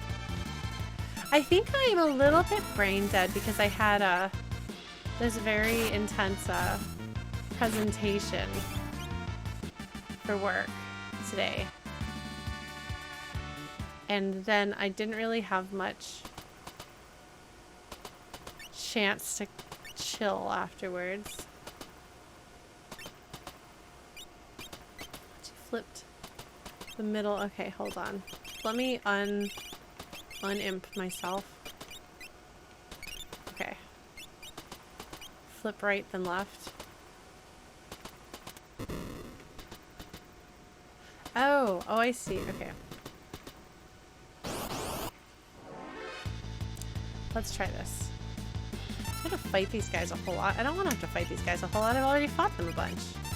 Keep accidentally airblading, trying to bum rush. That's fine. It's all good. Oh wow, that guy's weak to that. No! Surrender! That's not cool. That's not very nice of you. I disapprove of this action.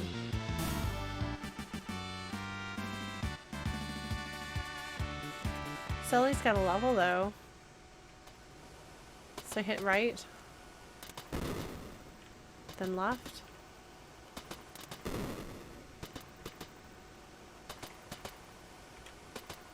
Nope.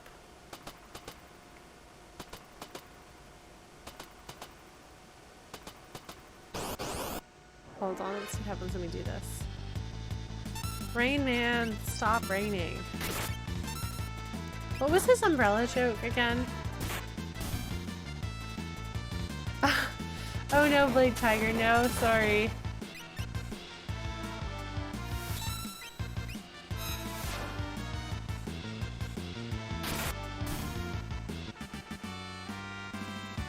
Okay, so from here, what do I do with these switches?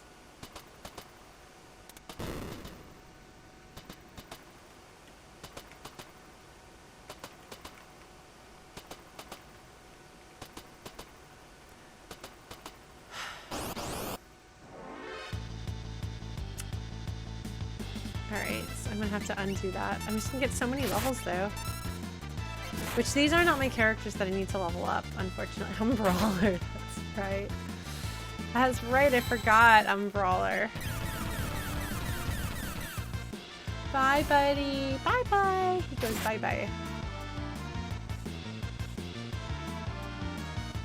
Don't you set me on fire. Oops. Or electricity. I accidentally mashed through this. That's okay. We're good. We're all good. Oh, I should probably heal my party. Wow, wow, wow. Okay, skills. Sabin, heal the party, please, my friend. Sabin is like, sure thing, pal.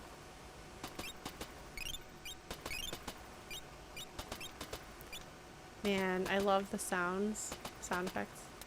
Okay, so right. Left.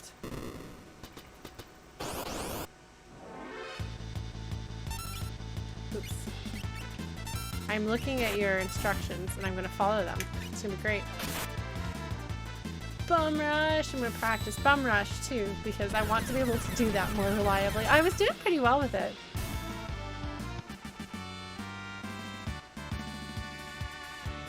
Okay. To the right, to the left. Now we're going to go back and do the right. Flip the middle.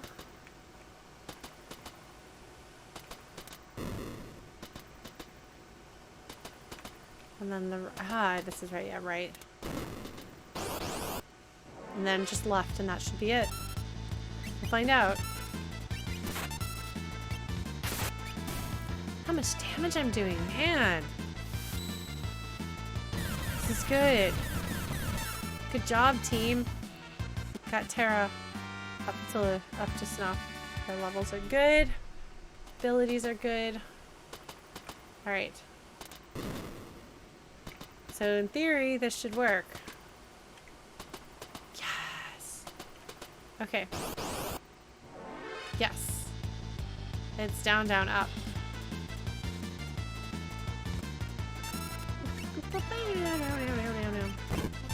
No. That lady. I don't like her. I don't like her. She's not very nice, you know? Whoa.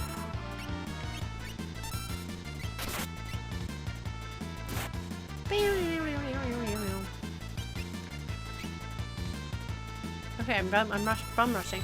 But another thing is actually me not trying so hard on the blitzes makes me do better, actually.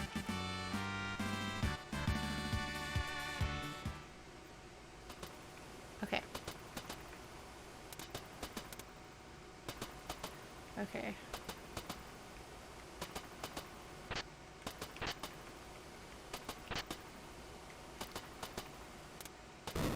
Whoa, we did it.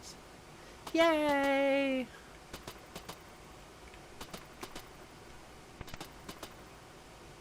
I was gonna say it feels rather like we're gonna fight a boss shortly. Oh! Why does it keep popping me onto tincture? It's tent that I want. They both begin with a T. Good try, game. But you're not quite there. Okay. Save again for good measure. Alright. A tincture. Maybe so. Attentive. Hello, friend. You ready to get suplexed? Down, down, up.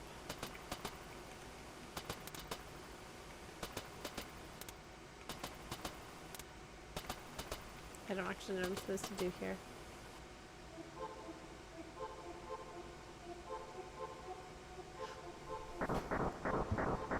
Ah! So the fact that we're in Narsh doesn't really make sense here. Hi, friend! But I know that he's scared of Magitech.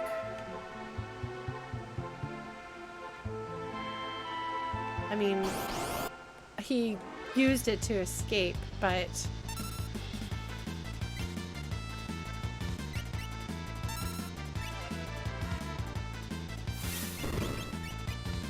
I think Tech Missile is good.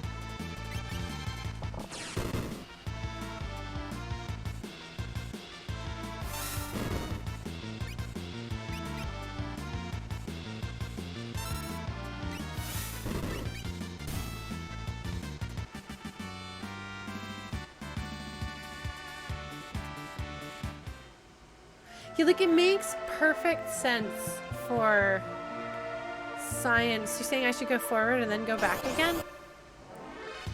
It makes perfect sense for Cyan in his memories to confront or be confronted by Imperial soldiers in Magitech armor, or even just Imperial soldiers in general.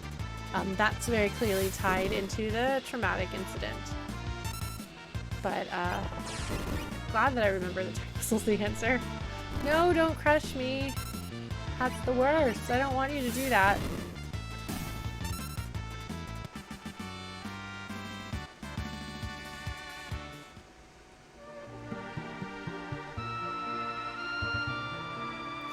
The specific location of being in the Narsh mines, or at least it looks like it's the Narsh mines. I mean, he was there for the Battle of Narsh. Wasn't he? Yes, he was. Yes, he was. Because that's immediately after everybody reconvenes in Narsh after having gone their separate ways. So he was absolutely there for that. But I don't think there was Magitech armor that we saw there. 1995. GPs. He did, and you better believe. Oh, have I looped yet?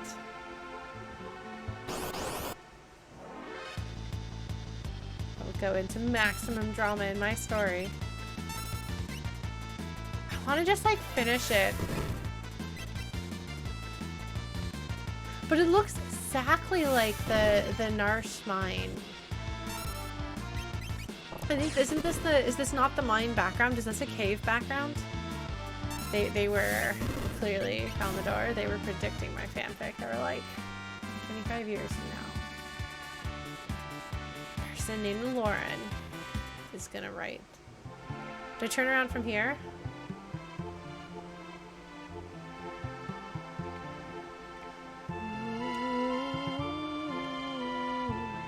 Oh, hello. Cyan is confused. Can I even go on this bridge? I can. Oh, no, I can't.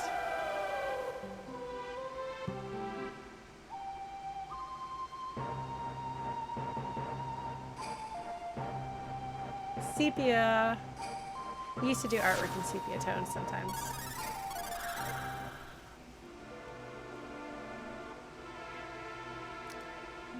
And then suddenly it gets real.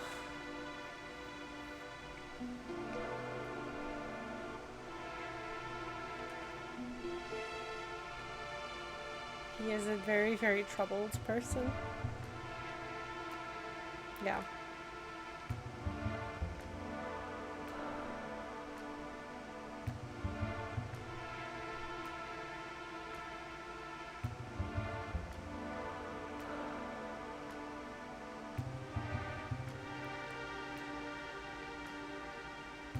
Dispatched.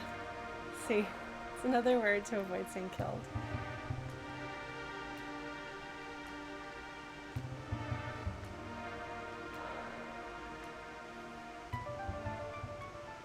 Since souls are involved, this could very well be actual pieces, like actually them, or it could be the pieces of them that are with him. Okay, I have triple saved.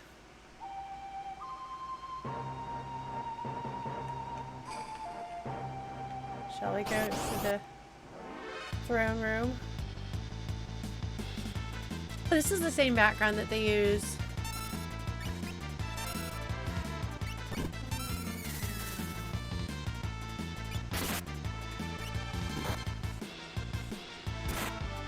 But it's a siege. Like, it's not that there's like there was necessarily a huge ongoing war between the two.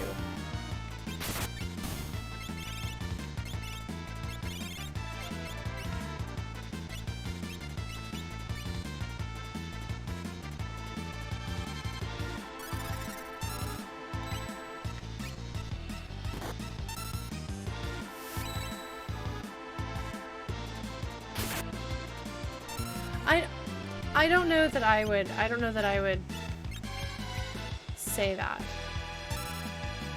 Like, I feel like Doma was, how can she not de-empathy herself? I thought that was a guaranteed success. Oops. Well, we're gonna just have to use a green cherry then. Those bad guys are bad.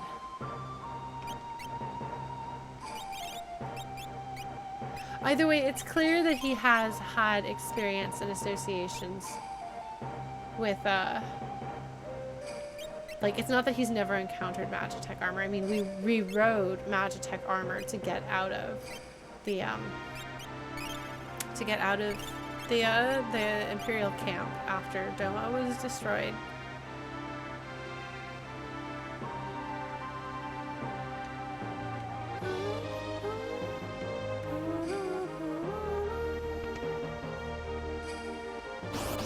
Is there anything else that I have to do while I'm here?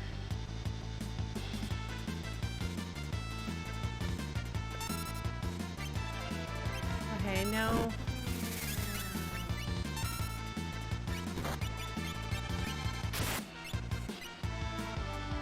Okay, that's it. Okay. Alright.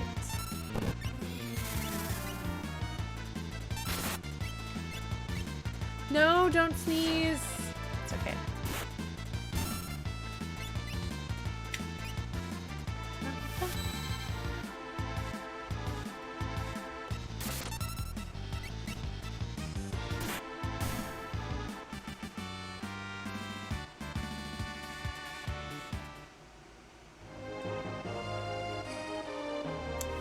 Oh, he's that sprite is one of the Imperial Guards.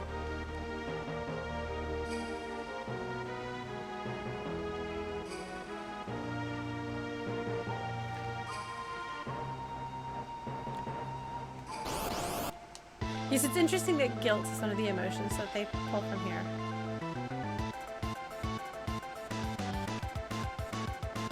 Zinger. He's using a very clever joke. Is this on everybody? Hey, Ludicrous Slimes! We are...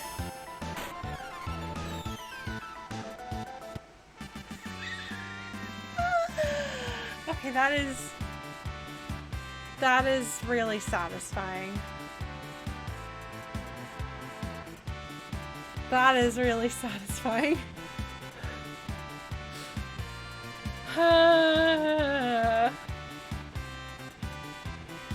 Victory! Oh, and Sully's learned Fire 3 to top it all off. Thanks be to you. Here they are trying to get some of the...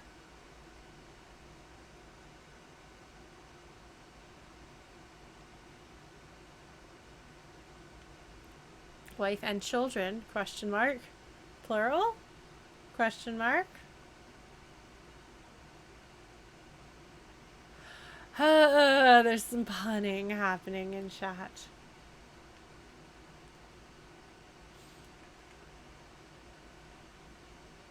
See, I would love to have actual characters that could actually have dialogue in the party here.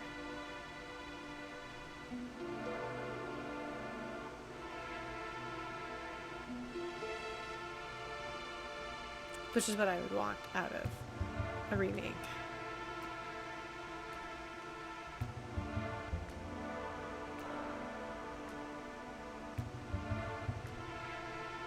Too much honor.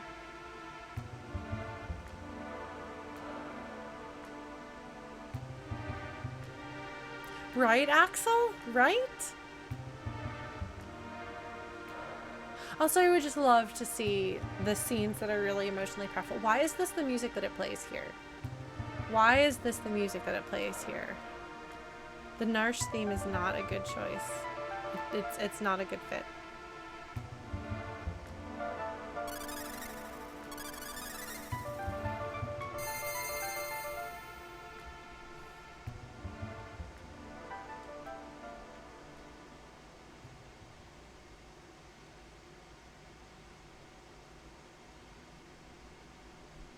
Excalibur.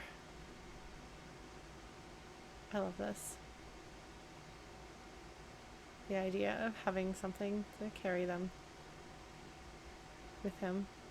Of course, there's the Magicite.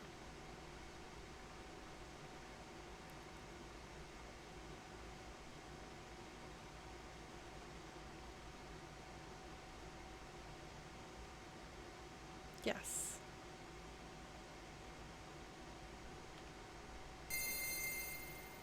Yes, Cyan. Cyan's like, I got this, man. I got this. Wow, you're so underleveled, my friend. Let's go back to the throne room. We got stuffs to do.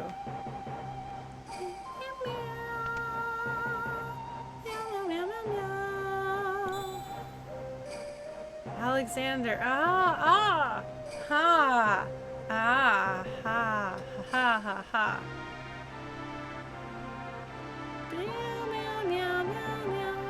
It is the honorable castle.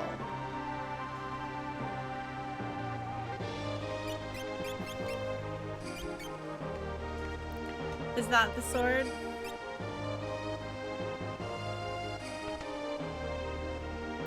Was there anything else to get? I don't think so. You are Axel.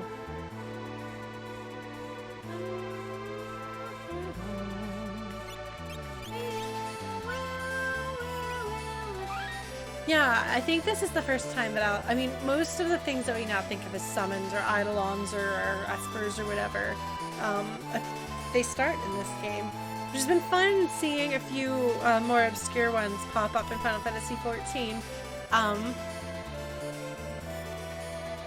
But it's interesting since Alexander is the esper that's associated here with the noble castle. Then to see the way that, right, I know, I'm not talking about summoners. I'm talking about most of what we think of as summons or eidolons or espers first appeared in this game.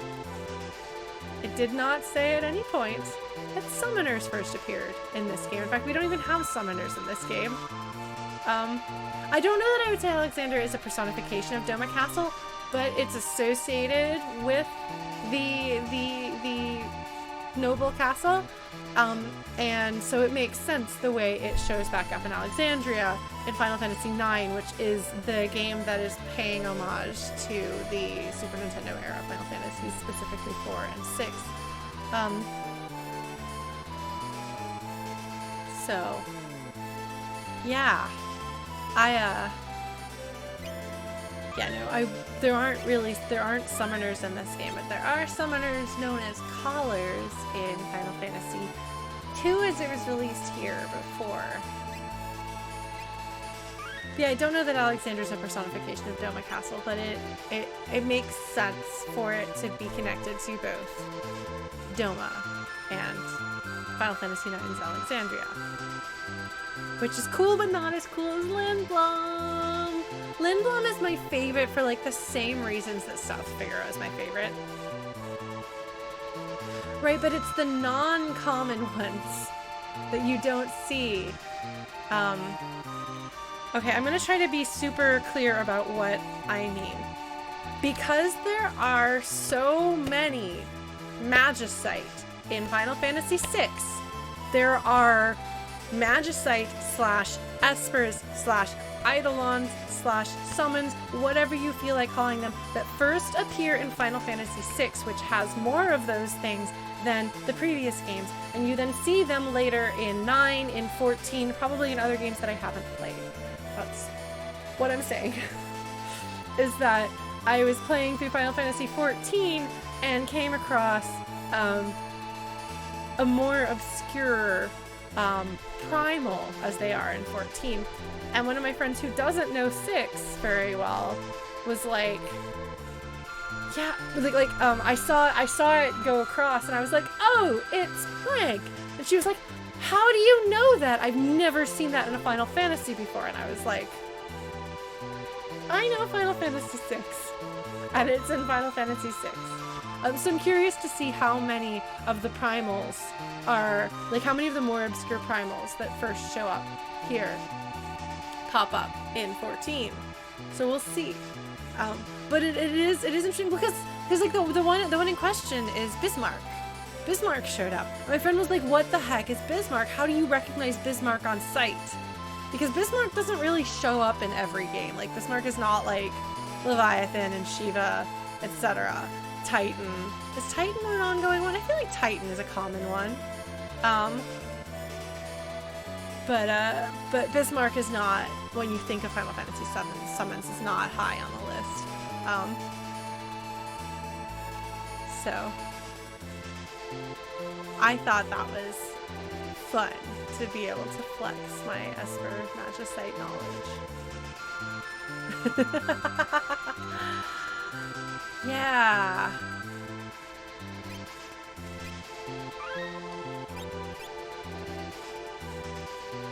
Where should we go now? Bahamut, yes. You know, I remember Titan being in 4, I just didn't remember if Titan continued past these. Chocobo, Ifrit, Shiva, Ramu, Odin, Leviathan, and Bahamut. Yeah, those are pretty much the big ones.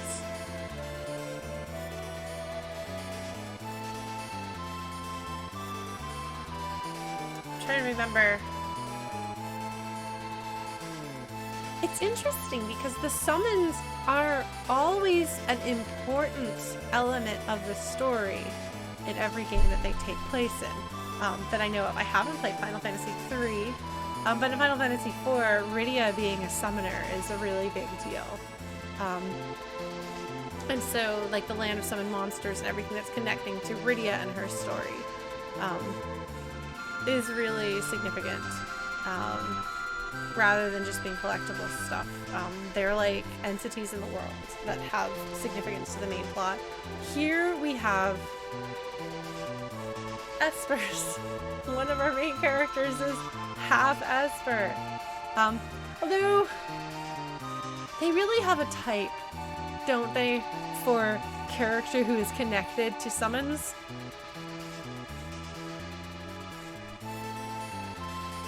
Are there any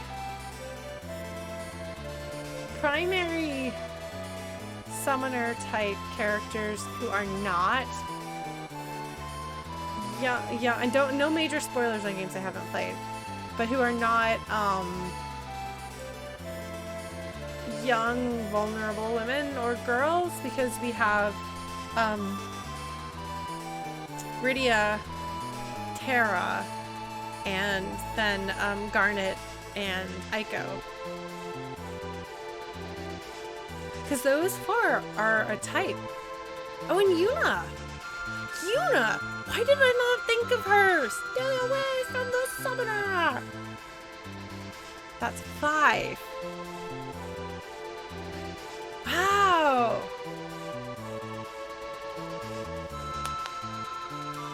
working on it, Sal. I feel like 7 and 8 don't have summoner characters. Like, summoning these creatures is not a key part of the story. Oh, is Kara or whatever her name is she a summoner? Is that significant to the story?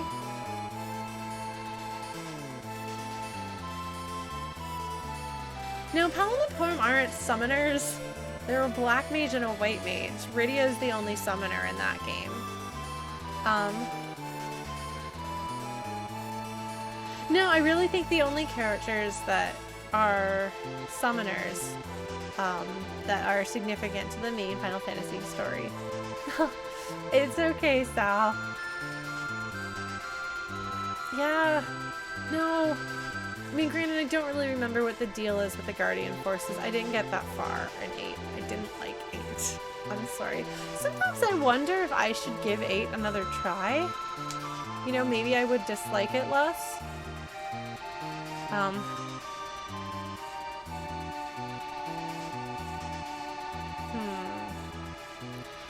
I tend to think... So 5... I guess it makes sense that in 5, the summons aren't really plot significant. Because let's be real, 5 is not about the story. 5 is not about the serious storytelling and character development. 5 is about having a cool system and wacky misadventures and a soundtrack that is way better than that game deserves.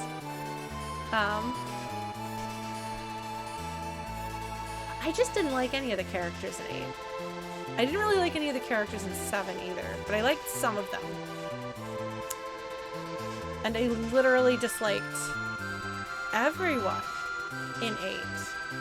Except for Laguna. Disliked everyone. I cannot think of a single character besides Laguna that I liked in the entire... Yes, if I would say, if Laguna had been the main character of Final Fantasy VIII, I probably would have played it.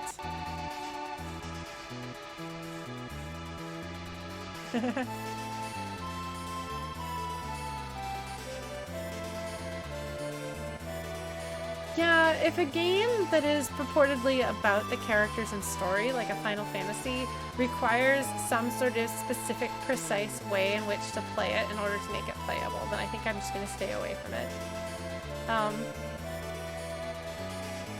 I wouldn't say that summoning isn't a good thing in Final Fantasy lore, because in the case of Final Fantasy IV, like, summoners kind of live in harmony with these creatures from another dimension.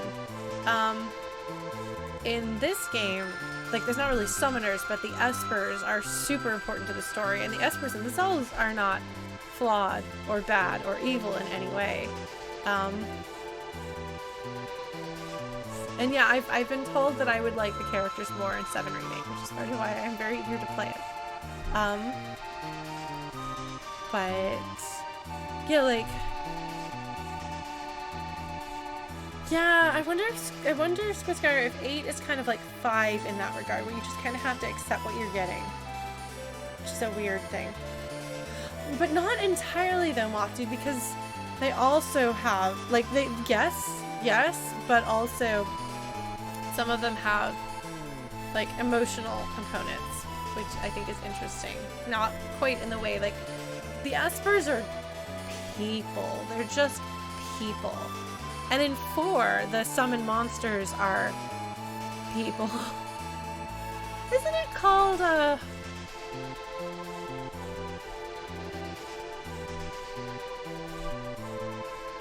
Okay, so 8 doesn't take itself as seriously. I did not get the impression. I got a little bit past the beginning of Disc 2.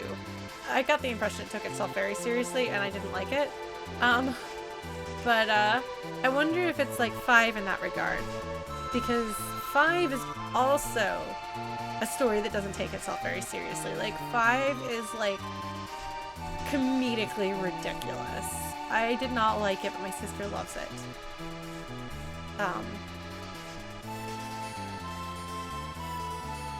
I just don't like Nomura. That's one of the reasons why I haven't really been in a hurry to play Final Fantasy 15 is because I dislike Nomura. Are there any games that Nomura did story on that I respect as stories?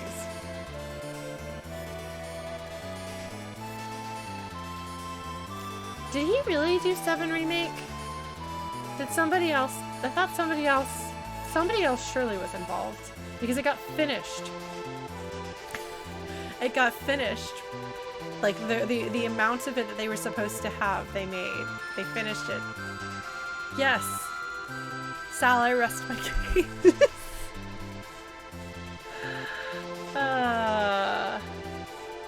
I played the first Kingdom Hearts and I thought it was really good, really dumb fun.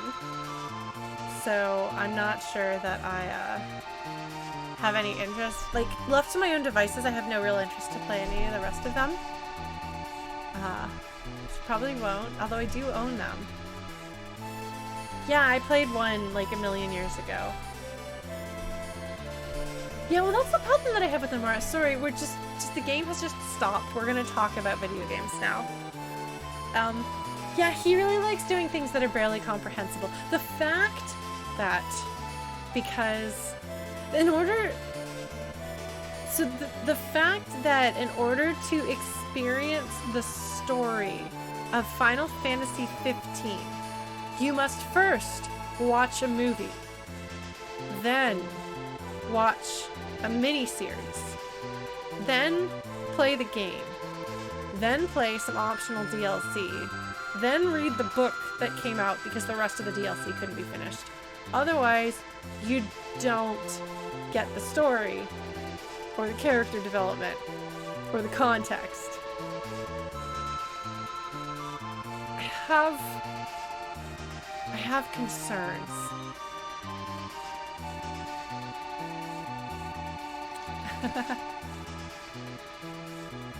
Yeah, no, I totally respect people loving Kingdom Hearts, but I also don't think Nomura should ever be in charge of making story decisions. He likes zippers too much, and I think we can extrapolate from there. Like, I think we can use the liking zippers too much as a metaphor. Like, his approach to character design is a metaphor to his approach to storytelling, you know? And some people like his character designs anyway. Yeah, like, and it's fine to have, like, additional material that additionally fleshes something out. But, yeah, the music is fantastic for Kingdom Hearts. No, that is definitely true. That's Umaro, right?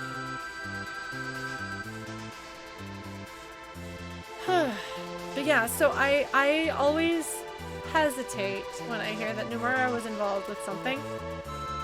Yeah, like if somebody else does the writing, so if somebody else gets to tell him no, then fine. Really, Nick? I feel like 15's... I know people who were furious at 15 because apparently it pushes some really big emotional buttons that it does not earn. People have said if you consume enough of the content that isn't in the primary game, then it earns it better. But,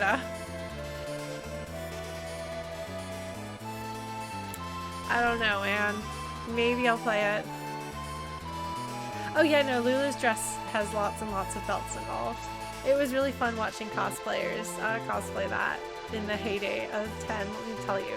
It's funny, I used to be all fussy because there were so many cosplayers for 10 which I hadn't played or fallen in love with, and there wasn't enough love for the others.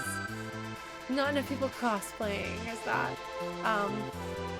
But now I love 10. I would be very excited to find 10 cosplayers, so I don't know.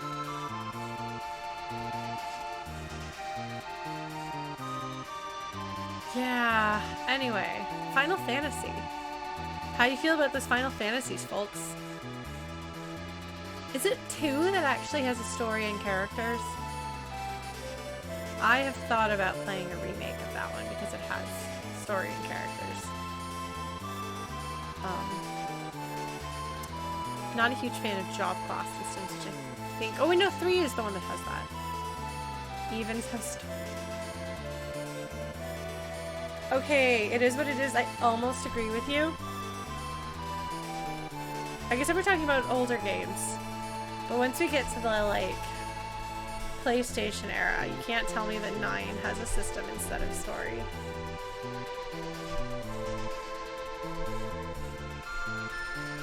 Crystal Chronicles, that's right, the music in that is lovely.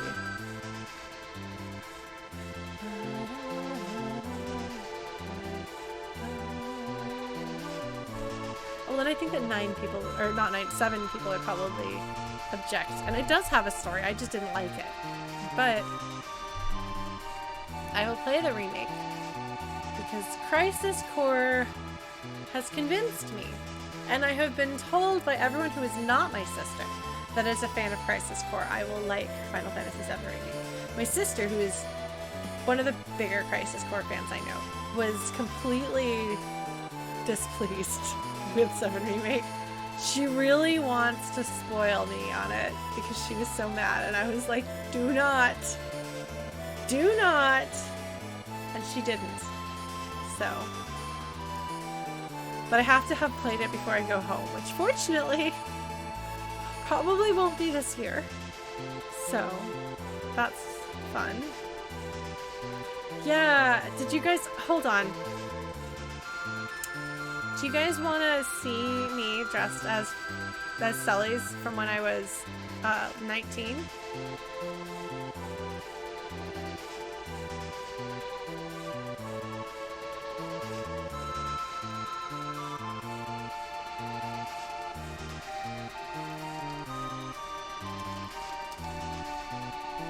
Okay, hold on. If you guys were here for the concert a couple weeks ago, my friend Siren Star, where is that? Is it not in my downloads? Is it in my documents? My old friend Siren Star and I met when we were 19, baby children, because we were both cosplaying as Sully's. Hold on. Where is it? Why is it not here? Hold on.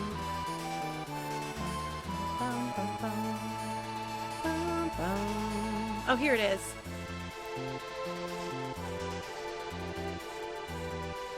Okay, so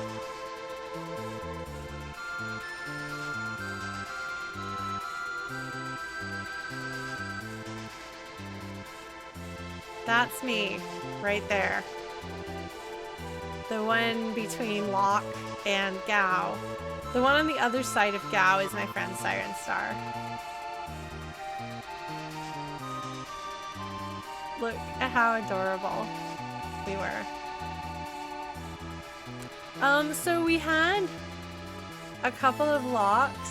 So we had 3 Locks, 2 Terras, a Setzer, a Shadow, which is very exciting, a Sabin, which is very rare, a Gao, which is somewhat rare, and 3 Terras. Yes, actually the Gao and I were friends for a long time. On live channel. Might still know him. The Locke who's standing with his hand on my shoulder was my sister's friend who decided that since we were Locke and Sully's, maybe he should hit on me. Which wound up not being a thing I wanted to pursue. But yeah, no, Gao with the helmet, with the diving helmet, is very adorable. Is there a Gogo? I don't think there's a Gogo. Look, if you look, this Terra here is holding Magicite, the one that's behind Gao. But yeah, in the background, there's a Cid over there, and there's a Squall and Cypher. There's probably some Final Fantasy X there. Actually, I don't know. Gotta zoom in a bit more and see. Who, that looks like that might be the Buster Sword coming out of Terra's head. Oh my god, Nick, that's funny. Oh, that's a Yuna behind this Locke here. That's Yuna. You can see the sleeve and the little obi tie. So presumably there's more 10 people. Yeah, Because if you look directly on over this lock's shoulder, not the unit, but the other one, there's somebody holding a plushie. I think that is, I think that's a Lulu holding a Chocobo plushie. Oh, you think that's Oron? Actually, that would make sense that that's Oron, because I'm pretty sure that that little cluster right back there is 10. Yeah, because there's a Riku over there. Yeah, so that's definitely the 10 folks are over there behind us on the left. And the, I mean, that's a Renoa between Terra and Setzer. Yes, I can tell. She's got a teeny tiny bit of a blue duster there. But it's weird because, like, I swear that that's a Sid Highwind there between Setzer and Locke. But then there's like a bunch of 8s because we've got Cypher, Squall, and Renoa. So I kind of wonder what Sid's doing over there.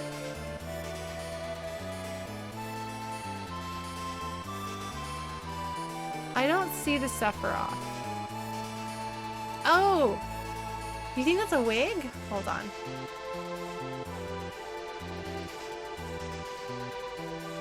Sorry, I'm trying to make it bigger so that we can see it better.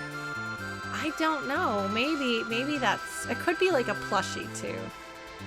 It could be a Sephiroth plushie. Or it could be a mop. Who knows?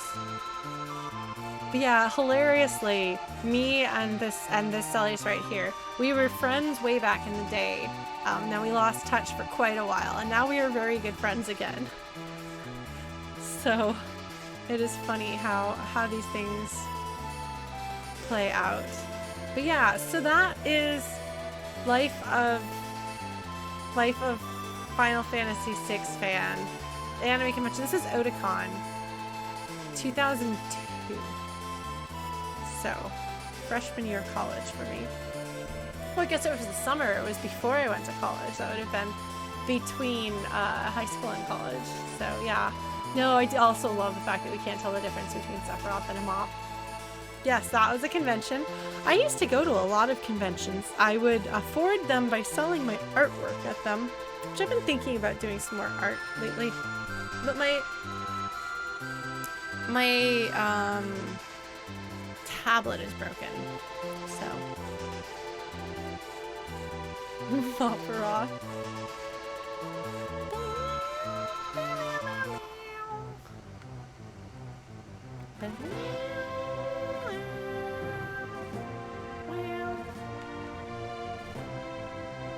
Oh, thank you, Deep Shock. I'm not quite sure, but that bee looks like a happy bee, so I assume that means that. Oh my god, it's Magnet.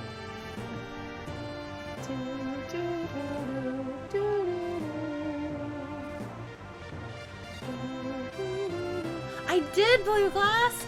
I posted up a little prelude. And I'm going to try really hard to get the second part of it ready soon. This is just like a little bite-sized piece. It's just about 1,500 words out of the 22,000. But I will soonish, hopefully. Thank you, Chrono. You came prepared with that, didn't you? I appreciate that. No, I'm hoping to update before our Tuesday streams every week until it's done. So we'll see. If I feel like it and have time, which is unlikely but possible given that I'm going to be working potentially heavy crunch this week, but if I get it done sooner, I will get it done sooner. If not, it should be posted by Monday night or Tuesday morning next week. And then we'll do Stealth Figaro. And then Narsh. And then, I don't know. Yeah, Darkness and Starlight. Lyrics from the Game Boy Advance translation. Also, the Black Mage's version of the entire opera, which is actually my least favorite version. I was gonna call it something more pretentious, but we wound up going with Darkness and Starlight after a consultation with Chrono. Yeah. So there'll be more. If you guys like it, it will be full of so much drama. Yes. I'm the darkness, you're the starlight, shining brightly from afar. Oh, I should know this.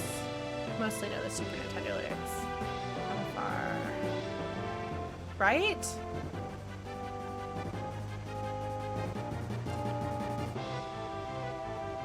Because in the Super Nintendo version, it's I'm the darkness, you're the stars. Our love is brighter than the sun. Okay, so the thing, talking about pretentious titles, I was originally going to do something structured like there was a short story I wrote and I'm probably never going to finish, but the title of it is Against the Darkness, Make of Me a Light. I like that kind of naming convention. So.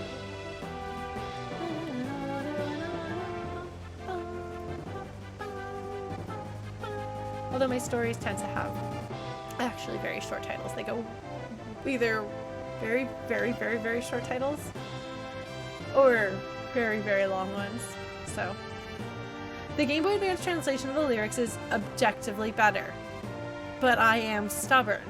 So I insist on singing with my band the less poetic and vastly harder to sing version of the lyrics. The Super Nintendo lyrics are hard to sing.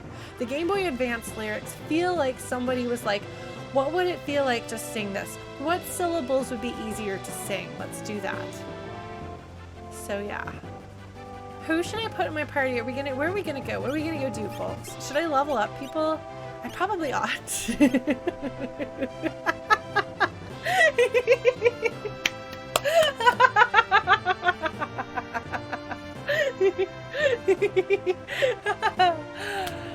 Okay, I found a way to make myself like him.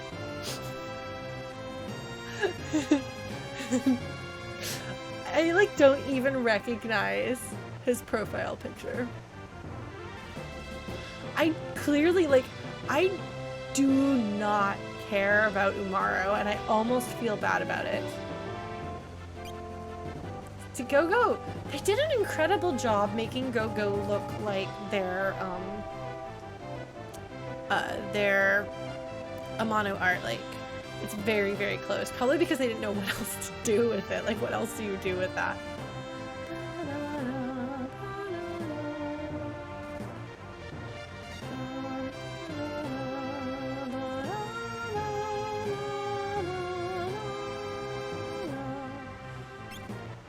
Yeah, so like basically, okay, Terra is a fantastic character and I need to write more scenes featuring her because I actually love her and I think the game needs to have a lot more interaction between her and Sellers. And I just have to figure out where I'm going to put that. Oh, did you just realize that those are, yes, that's Gogo's eyes in a thing. Oh man, so Moth Dude is just having the realization that Axel had before. Somehow I always understood that one. I don't know. I think. But that's a good AU chrono. That's fine. I'll take it. I'll take it. So the thing is, like, I really don't like Lock Terra. Okay, so people had a really hard time with Shadow because they thought his visor, like, they thought that his visor was his face. Like, just like everything on him doesn't quite line up right. And then they gave him blue skin for some reason. But yeah, so Terra is an excellent character. I love her. Locke is my boy. He's the best. I love him so much. Writing about him, I'm like, oh, this is why you're my favorite. Oh man, Axel, I should show you guys Final Fantasy Mystic Quest. I thought Ruben's, is it Ruben? I think it was Ruben's forehead was his, I thought it was his nose or something like that. So yeah, it happens. Downside of pixel art. Sometimes it's not entirely clear. So Cyan is a great character. He has a really good and compelling story. It annoys me when the game decides to play him as comic relief with his fear of machinery. I think that his story is better than that. But I'd forgotten just how much in the world of Ruin, relatively speaking, that he gets. So his like little ending segment is maybe not so bad. Yeah, Sid in Final Fantasy IV as a walrus. That's a valid. Yes. Shadow is an interesting, it's funny, I think I'm going to keep Shadow in the fanfic just because he's very easy to paint with a quick brush. But he's an interesting character because like he feels cool and tied enough to the world that he's interesting, and his actual backstory is really interesting. But there's enough to grab hold of and form an emotional connection to with him. So I do like Shadow as a character. He's definitely like secondary at best, if not tertiary, but he's in the game. He deserves to be in the game. He's interesting. It'd be kind of nice if they, like, I would hope that in a remake they would put his story a little more out there. But he's cool. I like him. I like his persistent attempts to self-sabotage and self-sacrifice. And in the end, we don't get to stop him from that, but we try really hard and succeed a couple of times. So the Figaro brothers are fantastic as characters. I do feel that Edgar lacks a character arc and lacks conflict. So when we were putting together Project Esper, which was the musical theater audio drama that I was working on, we came up with internal conflict that was consistent with Edgar's character, and came up with an arc that was consistent with his character, just not what is presented in the game, but it wouldn't feel incompatible with what's in the game, if that makes sense. Sabin likewise has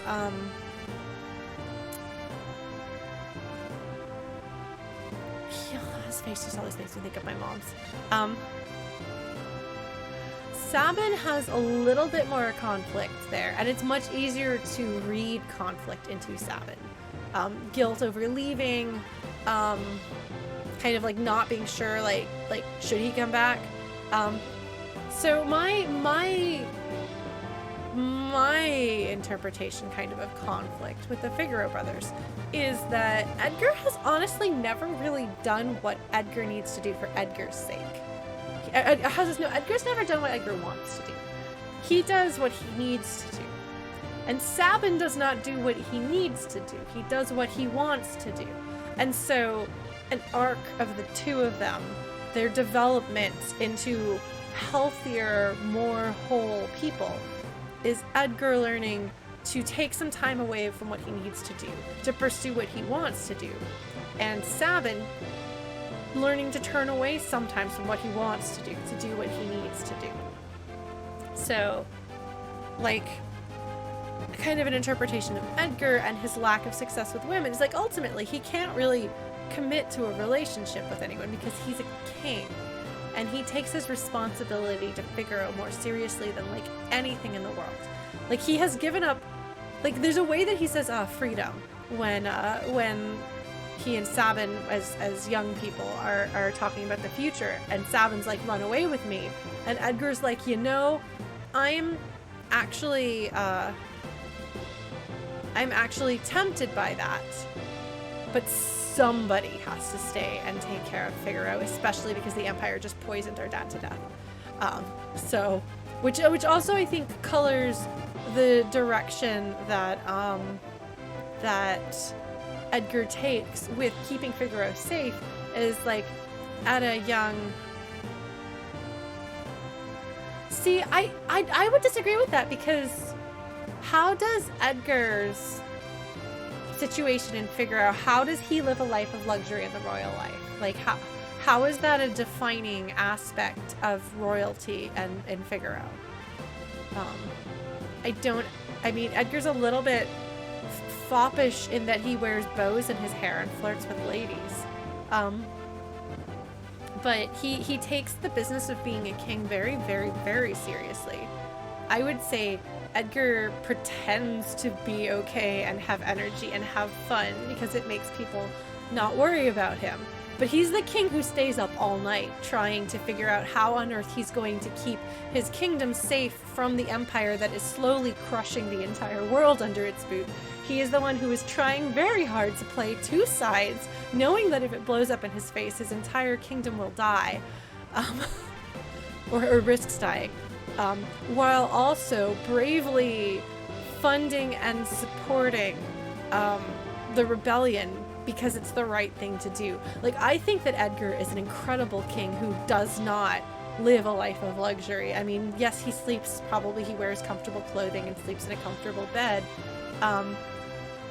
But yes, no, I think Edgar is a very serious person. I think that he is in his own way, Bruce Wayning his Batman self.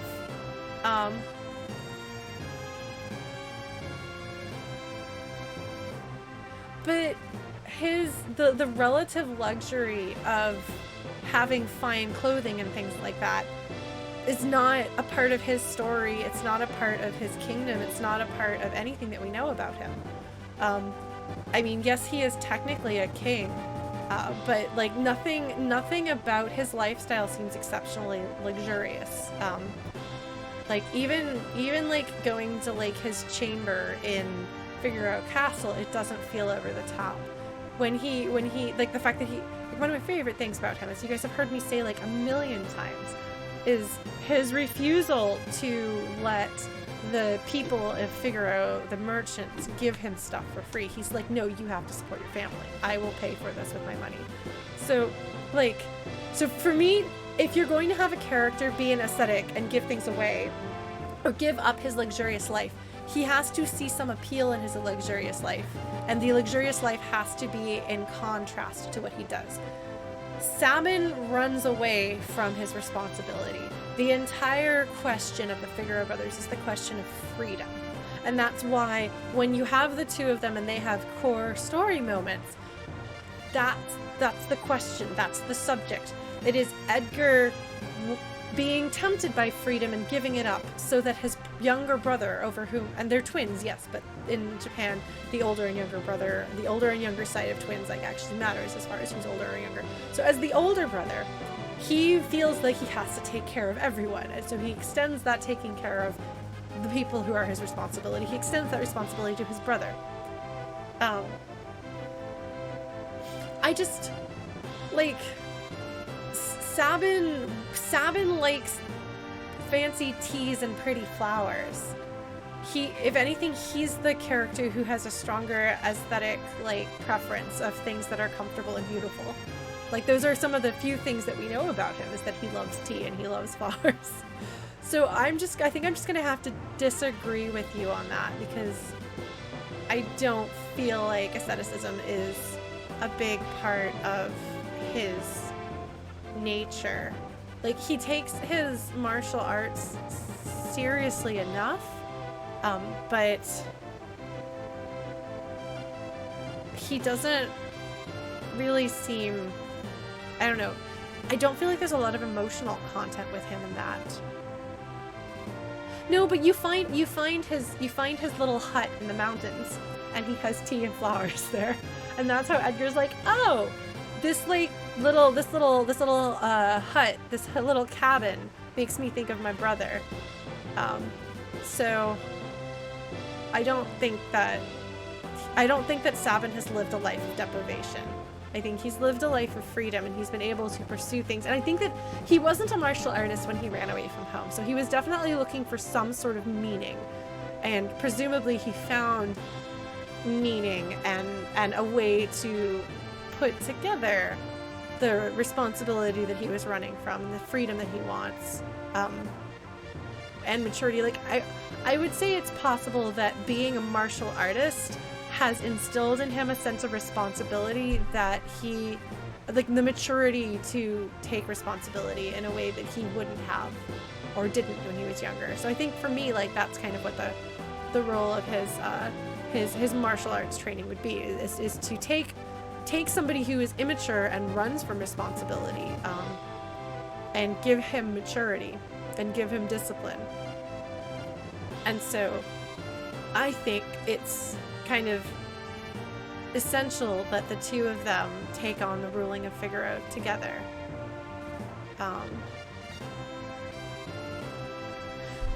Because it's not, I guess for me, like it's not luxury that he's giving up. It's responsibility that he's fleeing, and his own feelings and his loss and his grief. And he's a messed up teen who has no direction and is really upset and running away from everything. And presumably Duncan finds this kid and is like, okay, kid, you clearly need something to hold on to in life. have you considered martial arts? And that's like kind of a story that you hear a lot about, like kids or teens who don't have that direction and that responsibility and that maturity, and are kind of ambling around directionlessly and potentially at risk of either falling apart or getting into trouble. And I don't know that Sabin has the kind of nature to get into trouble much, but I do think he was lacking direction. I think wanting to run away from responsibility it's not a direction towards something. It is a direction away from something. It is defining yourself by what you're not instead of what you are. So I think martial arts do fill that for him. And if I were to be responsible for this being shaped into Final Fantasy VI Remake, that would be a fun thing to explore. Because he doesn't really talk a lot about what Duncan is all about.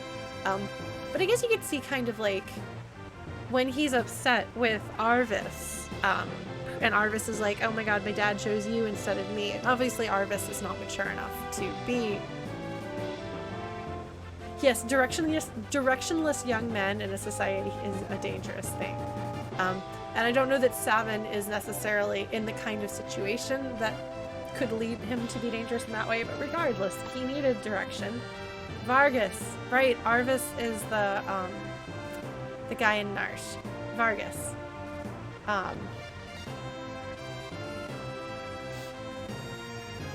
But I can see Sabin is very aware of what it means to inherit something. And I don't think he wants to inherit from Duncan either. That's interesting. I hadn't thought about that parallel there. That we first encounter him pretty much when someone is arguing with him about whether he is the one that the responsibility has been left to. Interesting.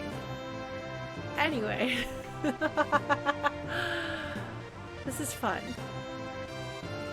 No, I figured we weren't going to be able to go to anywhere anyway, so we just started talking about the characters.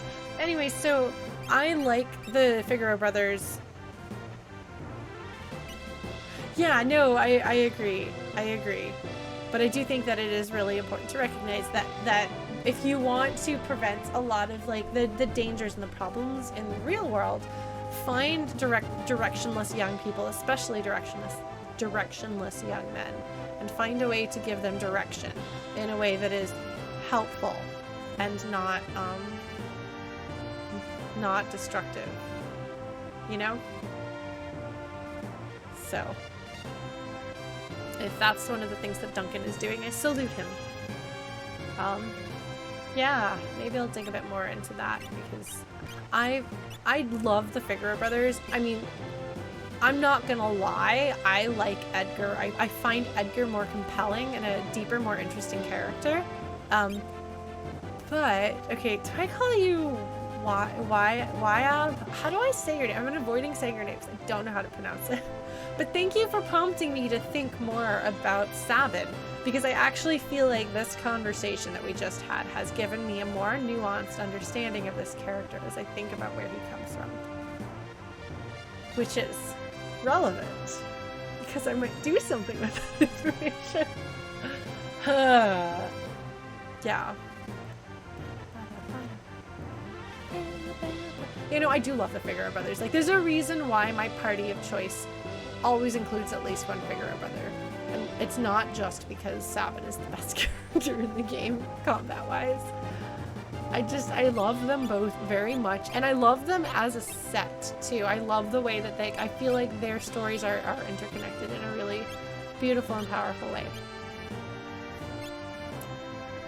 Celis, I love her more in this playthrough than I ever have before, which is remarkable, because she's part of my OTP. Yeab, or Yeab. Can I just call you Yee? Yee! That used to be the sound effect I would make for a particularly big smile. I call it my Yee smile. Yee! Yeah. Anyway, I did it before it was cool. I did it when I was like 6. which was some time ago. Yeah, so Celis is just a fantastic character, and I love her, and I have a very, very strong interpretation of her in my head.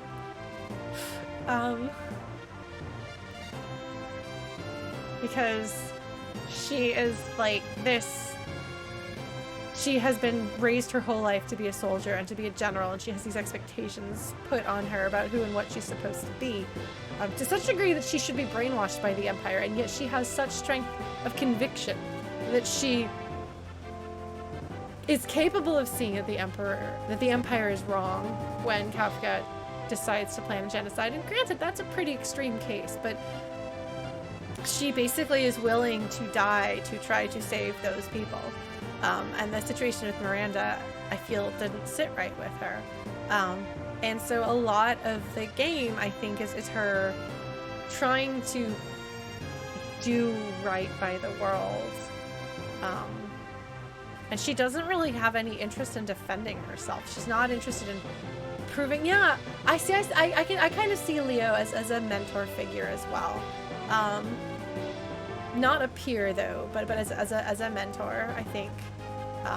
She's never even had family relations though, like, which I think is really interesting. Like, her calling Sid grandpa is like the first relationship, like the first family experience that she's ever had.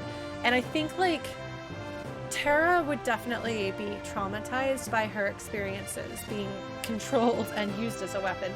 But Celis has been trained to be on the battlefield since she was a child. She is a teenager, virtually a child. Now I'm like aging her up to like 19, I think, and I think I'm aging Locke down to like 24 or 23. It's not quite as bad. But yeah, like she was, I don't know that she was on the battlefield as a child soldier, like as a child, but she's been at war for at least a couple of years. In the game, she's canonically 18. So if she was any younger than 18 when she started, which presumably she was, I still have her as quite, I think of her as quite young, like, you know, 19 or 20. Yeah, she basically, they did Magitech experiment on Kafka, who was a grown-up, and it didn't go well. So they were like, let's do this experiment on a child, on a baby. So they do that with her. So she and Terra are close to the same age. But like, I think she's like emotionally, frankly, she's emotionally stunted because she hasn't really had much call for forming emotional relationships with people, having emotional reactions to things. So I think somebody had made some comment about her being like almost feral, which I don't necessarily agree with, but I do think that she's unpracticed in the art of being human, connecting with other humans. I don't really think that's come up. But I think that she's like she is a beautiful, good soul. You know, she genuinely wants to help people. I think that's how I view her and Locke bonding in a way, is that they both like to help people. And that's part of why I love them so much. Yeah, so she's really great. And I could just go on and on, but I've written 22,000 words so far that largely goes into her. And Locke. Locke is in it, but Celis is the main character of the fic. They're the two perspective characters. I love them both so much. I did go on and on. Yeah, so it's 22,000 words so far. It will probably, I've barely touched the world of Ruin, and I haven't finished the world of Balance yet. So extrapolate from there how long you think it will be. Yeah, so Strago and Realm, I'm really not interested in. Like, I don't even know if I'm going to keep them in the fanfic. I haven't yet decided if I'm going to keep the Moss up or not. But the thing with them is that they are comic relief. They're comic relief that has, heart. Like, there is actual emotional resonance in their story. Like, the two of them love each other, and it's very cute. They do love each other, and that's defining. And yes, their relationship to Shadow, when we get it, is very interesting. And I I have a hard time with characters who are primarily there to be funny. They just don't resonate with me at all, which we will get to in this next row of characters. What is Strago's conversation with Shadow? Like, does he know that Shadow is Clyde? Because, like, I'd like to know something about Strago besides the fact that he's a kooky old man who likes to study things and likes his granddaughter. But besides that, what do we have of him? He didn't approve of his daughter hooking up with this, like, up to no good thief dude. Okay, that is a shame that they didn't keep that moment. If he learns that Shadow is Clyde, that would be really, really good. That alone would improve my interest in Strago as a character dramatically. See, dramatically, haha, see, because it's drama. Haha, ha, ha. Anyway, I'm very funny. And like, because like, he has a brief character moment. I mean, I'll do the side quests, but like, Strago is an old man who likes to study things, likes to know things, and likes his granddaughter.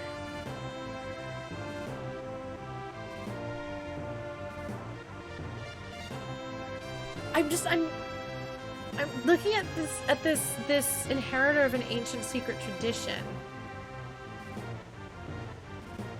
And I don't really feel like that's a part of his character, even if it's a part of the Masa's character, if that makes sense. Like, the Masa as a town is a really interesting place. Okay, fine, I'll keep the Masa. I'll find a way to make it work, because it is a really interesting place. Like, when you were created to be weapons, basically, and then your people were partly wiped out, and you have to live in fear of anyone finding out about you existing, or they will come and kill the rest of you. Yeah, I was literally just thinking, oh, having to keep yourself secret because people keep trying to wipe you out, so you have to hide who you are and your heritage and tradition. Okay. All right. You got me there. Whew, that's interesting. I wonder if they did that intentionally. I mean, he is a seeker of knowledge, so there is that. I guess I would expect more of an interest in sharing the knowledge with other people and having dialogue and conversation with his people if he were like in a rabbi type role. But that's a really interesting take.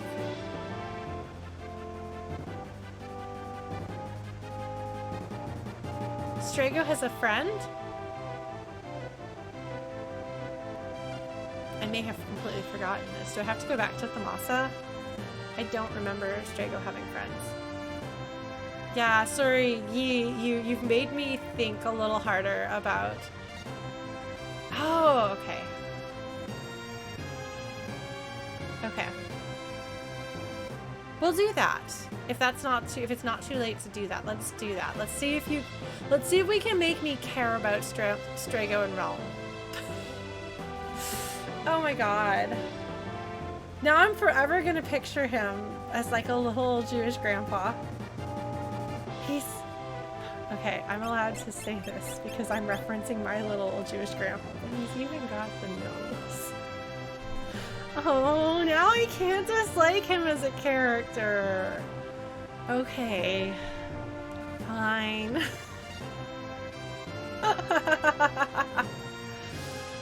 Oh man, that's adorable.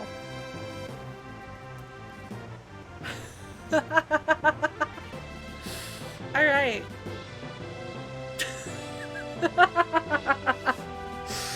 All right. Does that mean I have to relate to Realm? No.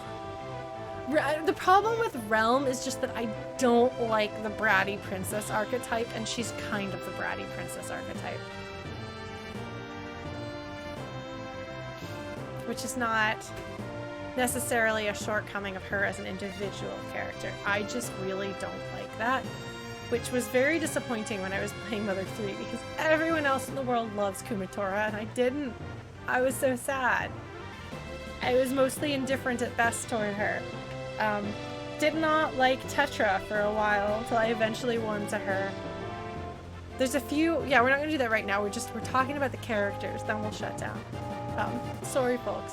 We're almost done with talking about the characters. Yeah, like Realm doesn't have a lot. She's a bratty child who likes painting and gives her grandpa some trouble. But I could probably do something with her. Especially because...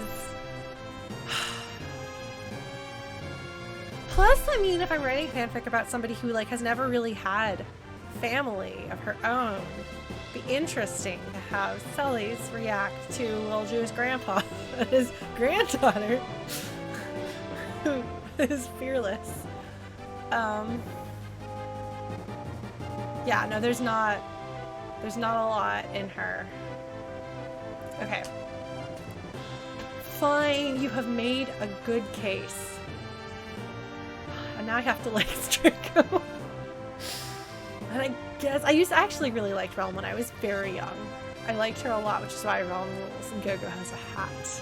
I liked her when I was a young and obnoxious child. Because I was about her age, I think, when the game came out. So I liked that.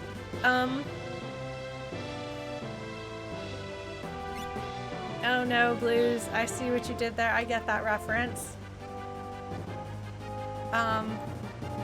I didn't kill that character because I felt bad about it. So Setzer! Oh, my friend Setzer! The, like, nihilistic alcoholic gambler.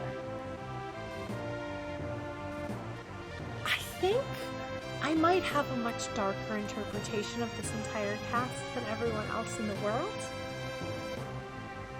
Oh man, Realm could totally hang out with Anastasia from Shadow Hearts Covenant, who totally is a yaoi fangirl.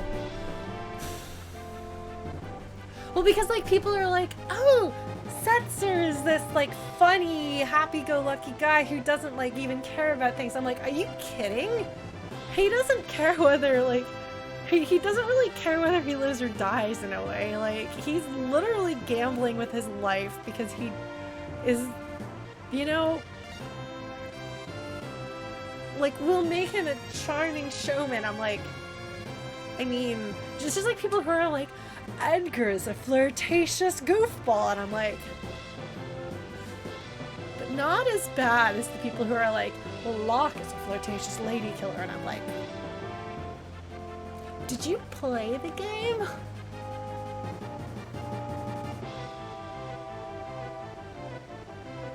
But yeah, no, Setzer is a tortured guy who drowned himself in gambling and liquor because he lost the only person he cared about.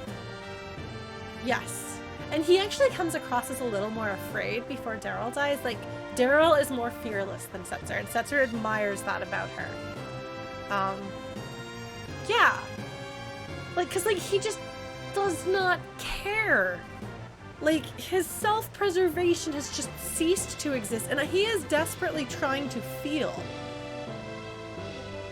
Writing the scene where he, like, goes to attack the opera, and Sally's just like, what is wrong with you? Like, what are you doing? He's like, it's romantic. And she's like, no, it's messed up, and you have issues. He has issues. Yeah. Thank you guys for backing me up on my melodramatic and tragic reading of the cast of Final Fantasy VI. But there are people like so when we were casting people for Project Esper, they like the casting decision happened before we wrote the thing, and I was like, there are nuances to the character, so you can decide, do you want Edgar to be more of a playboy or more of a serious king? Like, basically, is he more Batman or more Bruce Wayne?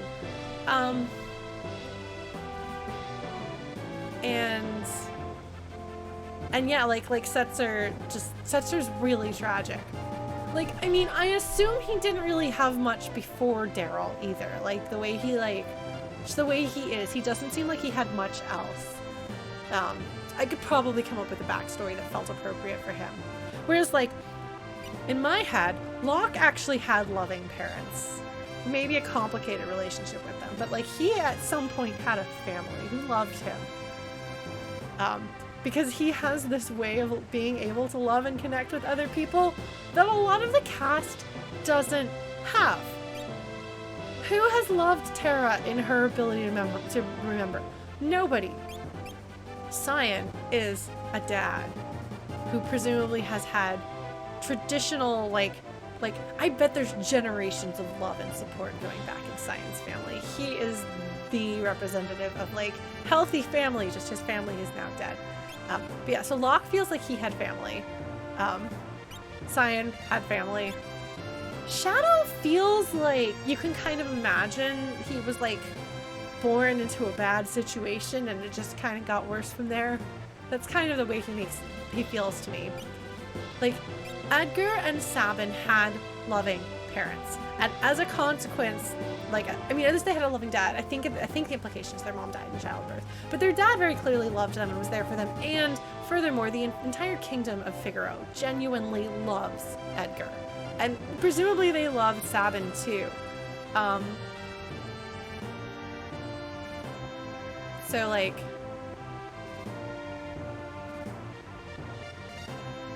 like, I feel like these two have a fundamental foundational presence of love and stability in them that was instilled in them from an early age. They're lucky in that regard, even if they lost their dad when they were teenagers.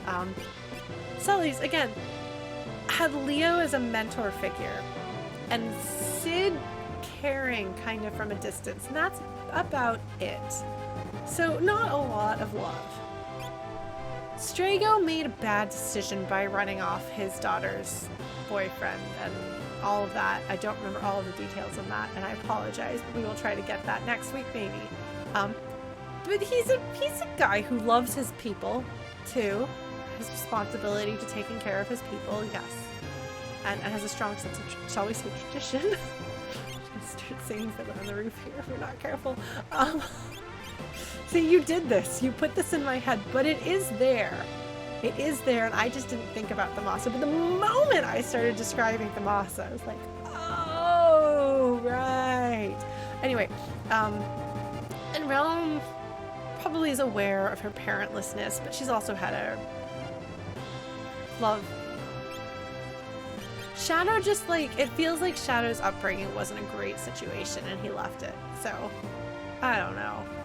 But, like, the boy did not have a healthy, stable environment. I don't think. You don't grow up to be like that because everything started off in a good place. Setzer, I don't even know exactly what his backstory is exactly, but you get the feeling he's been alone for a long time, and he finds Daryl, and she's the person in his life. I don't know. I'd have to think. I should probably think about what his backstory is. Okay, Yi, well, we're on the same page then. This is part of what's fun about talking about stuff like this, though. And thank you for those of you who are here sticking with me a little bit late. But we're going to come to a conclusion of this conversation. The conversation will conclude, and then we will go. This is part of why I like poking around at characters and stuff. The more advanced later games give us enough stuff that we don't have to read between the lines so much. But at this point, we do have to read between the lines somewhat, which is why I can disagree with people. But I feel like anybody who thinks that Setzer is genuinely happy-go-lucky, I'm like, he's an alcoholic who's addicted to adrenaline. Like, it's bad. It's bad. Not a good situation. Magnet.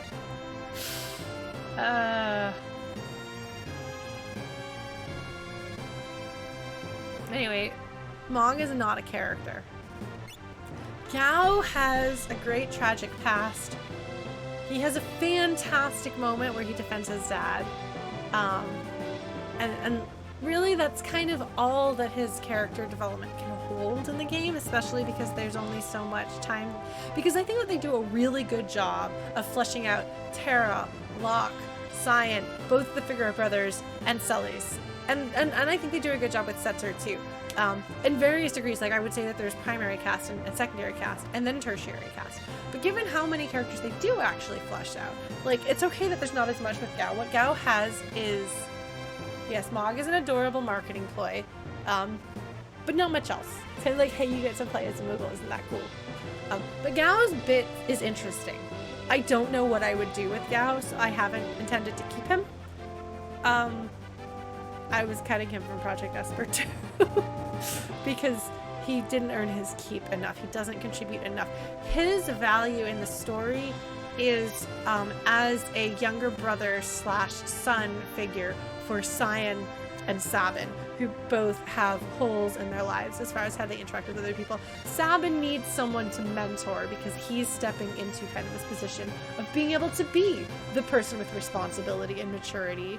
And yes, I guess the person who inherits the martial art responsibility. He's looking for, so maybe like in an after story, he would take Gao in and teach him martial arts. I don't know. Maybe. But that's really Gao's role, is to be somebody that those two older figures can relate to as a child. Gogo is not a character. Umaro is not a character.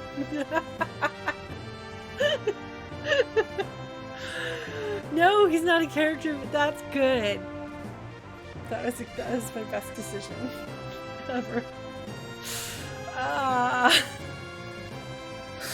Okay, look, I think I'm funny. Yeah, no, Gogo is a great character from a gameplay perspective. Gogo's fascinating, tons of fun. Yeah, so like two gimmicks, another sort of blue mage. Like this is just the game with the most blue magey type stuff.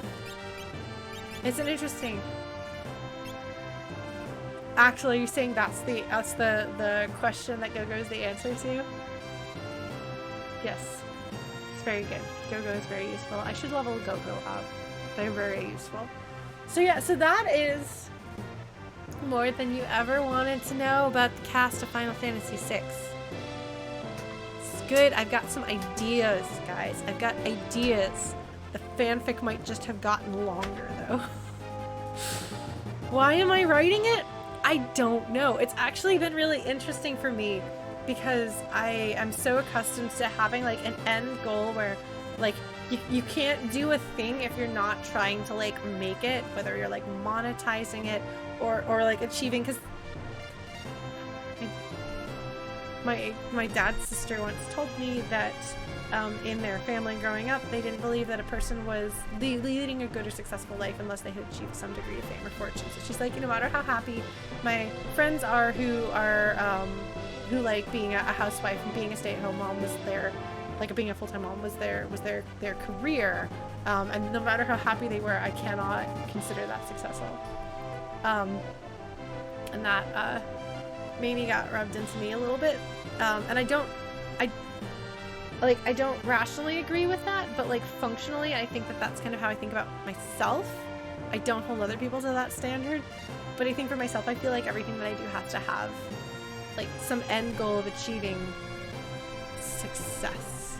And so writing fanfic in a niche category on AO3 is an exercise for me because I like having an audience. Obviously you guys are watching me do things. I enjoy this. And so like having some people, because some people have read the chapter and will presumably read other chapters, which is really cool. And I like that. And so it's good for me to have someone reading it because I really enjoyed it. And I don't do well without an audience. I really like having people who can, I really like it when people consume the things that I like. If I make a thing, I want somebody else to experience it, because for me, creation is an act of communication. And communication is one of my favorite things. You might have noticed I like to talk and I like to write. There are many, many words that come out of me in various situations. So I like communication. I like creation as a form of communication. But like, there's no success, you know, for writing fanfic. I'm doing it for fun. I'm sharing it with an audience because I like sharing things with an audience, and I like connecting with people, and I like the thought of my words becoming real to somebody. But it's like I've had to like readjust and realign my brain thinking about streaming, where I'm like, I'm never gonna make it. But what do I do that I enjoy? Do I enjoy it? Does it make me feel more fulfilled? Do I have fun with it? And the answer to all of that is yes. That's why I do it. But it is actually really hard for me to wrap my head around that concept, if that makes sense. So this is a good practice. This is a good experience for me. So thank you guys for being here. As niche as I may be, with my random rambling about this, and the and for the people who care about the fanfic at all, thank you for listening to it too.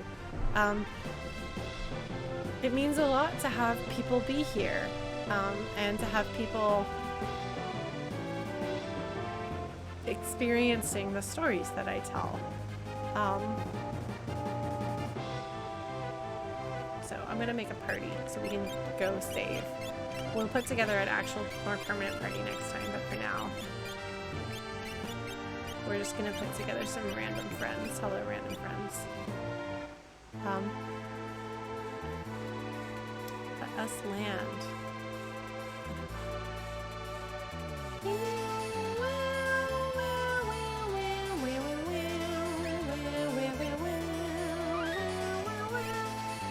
Okay, we gotta save a third time just to make sure. Okay, we saved. Yeah. So, I guess in sum, we will continue playing this game.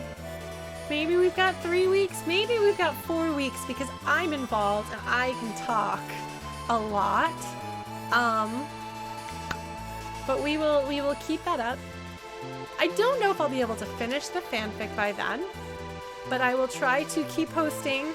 I'll try to do the once a week thing at least. Oh, I just unplugged my my monitor, so I can't see that. But thank you all so much for being here. Thank you guys for keeping in touch with me, for sticking around, and I will see you on Thursday for Wandersong. Oh, and I need to make Saturday. I'm gonna try to do a tarot stream Saturday, so I will let you guys know when that will be. Yeah. Anyway, take care of yourselves. Have a good night. Be safe. Stay home. Take care of each other. Be good to yourselves. Be good to other people. And I will see you all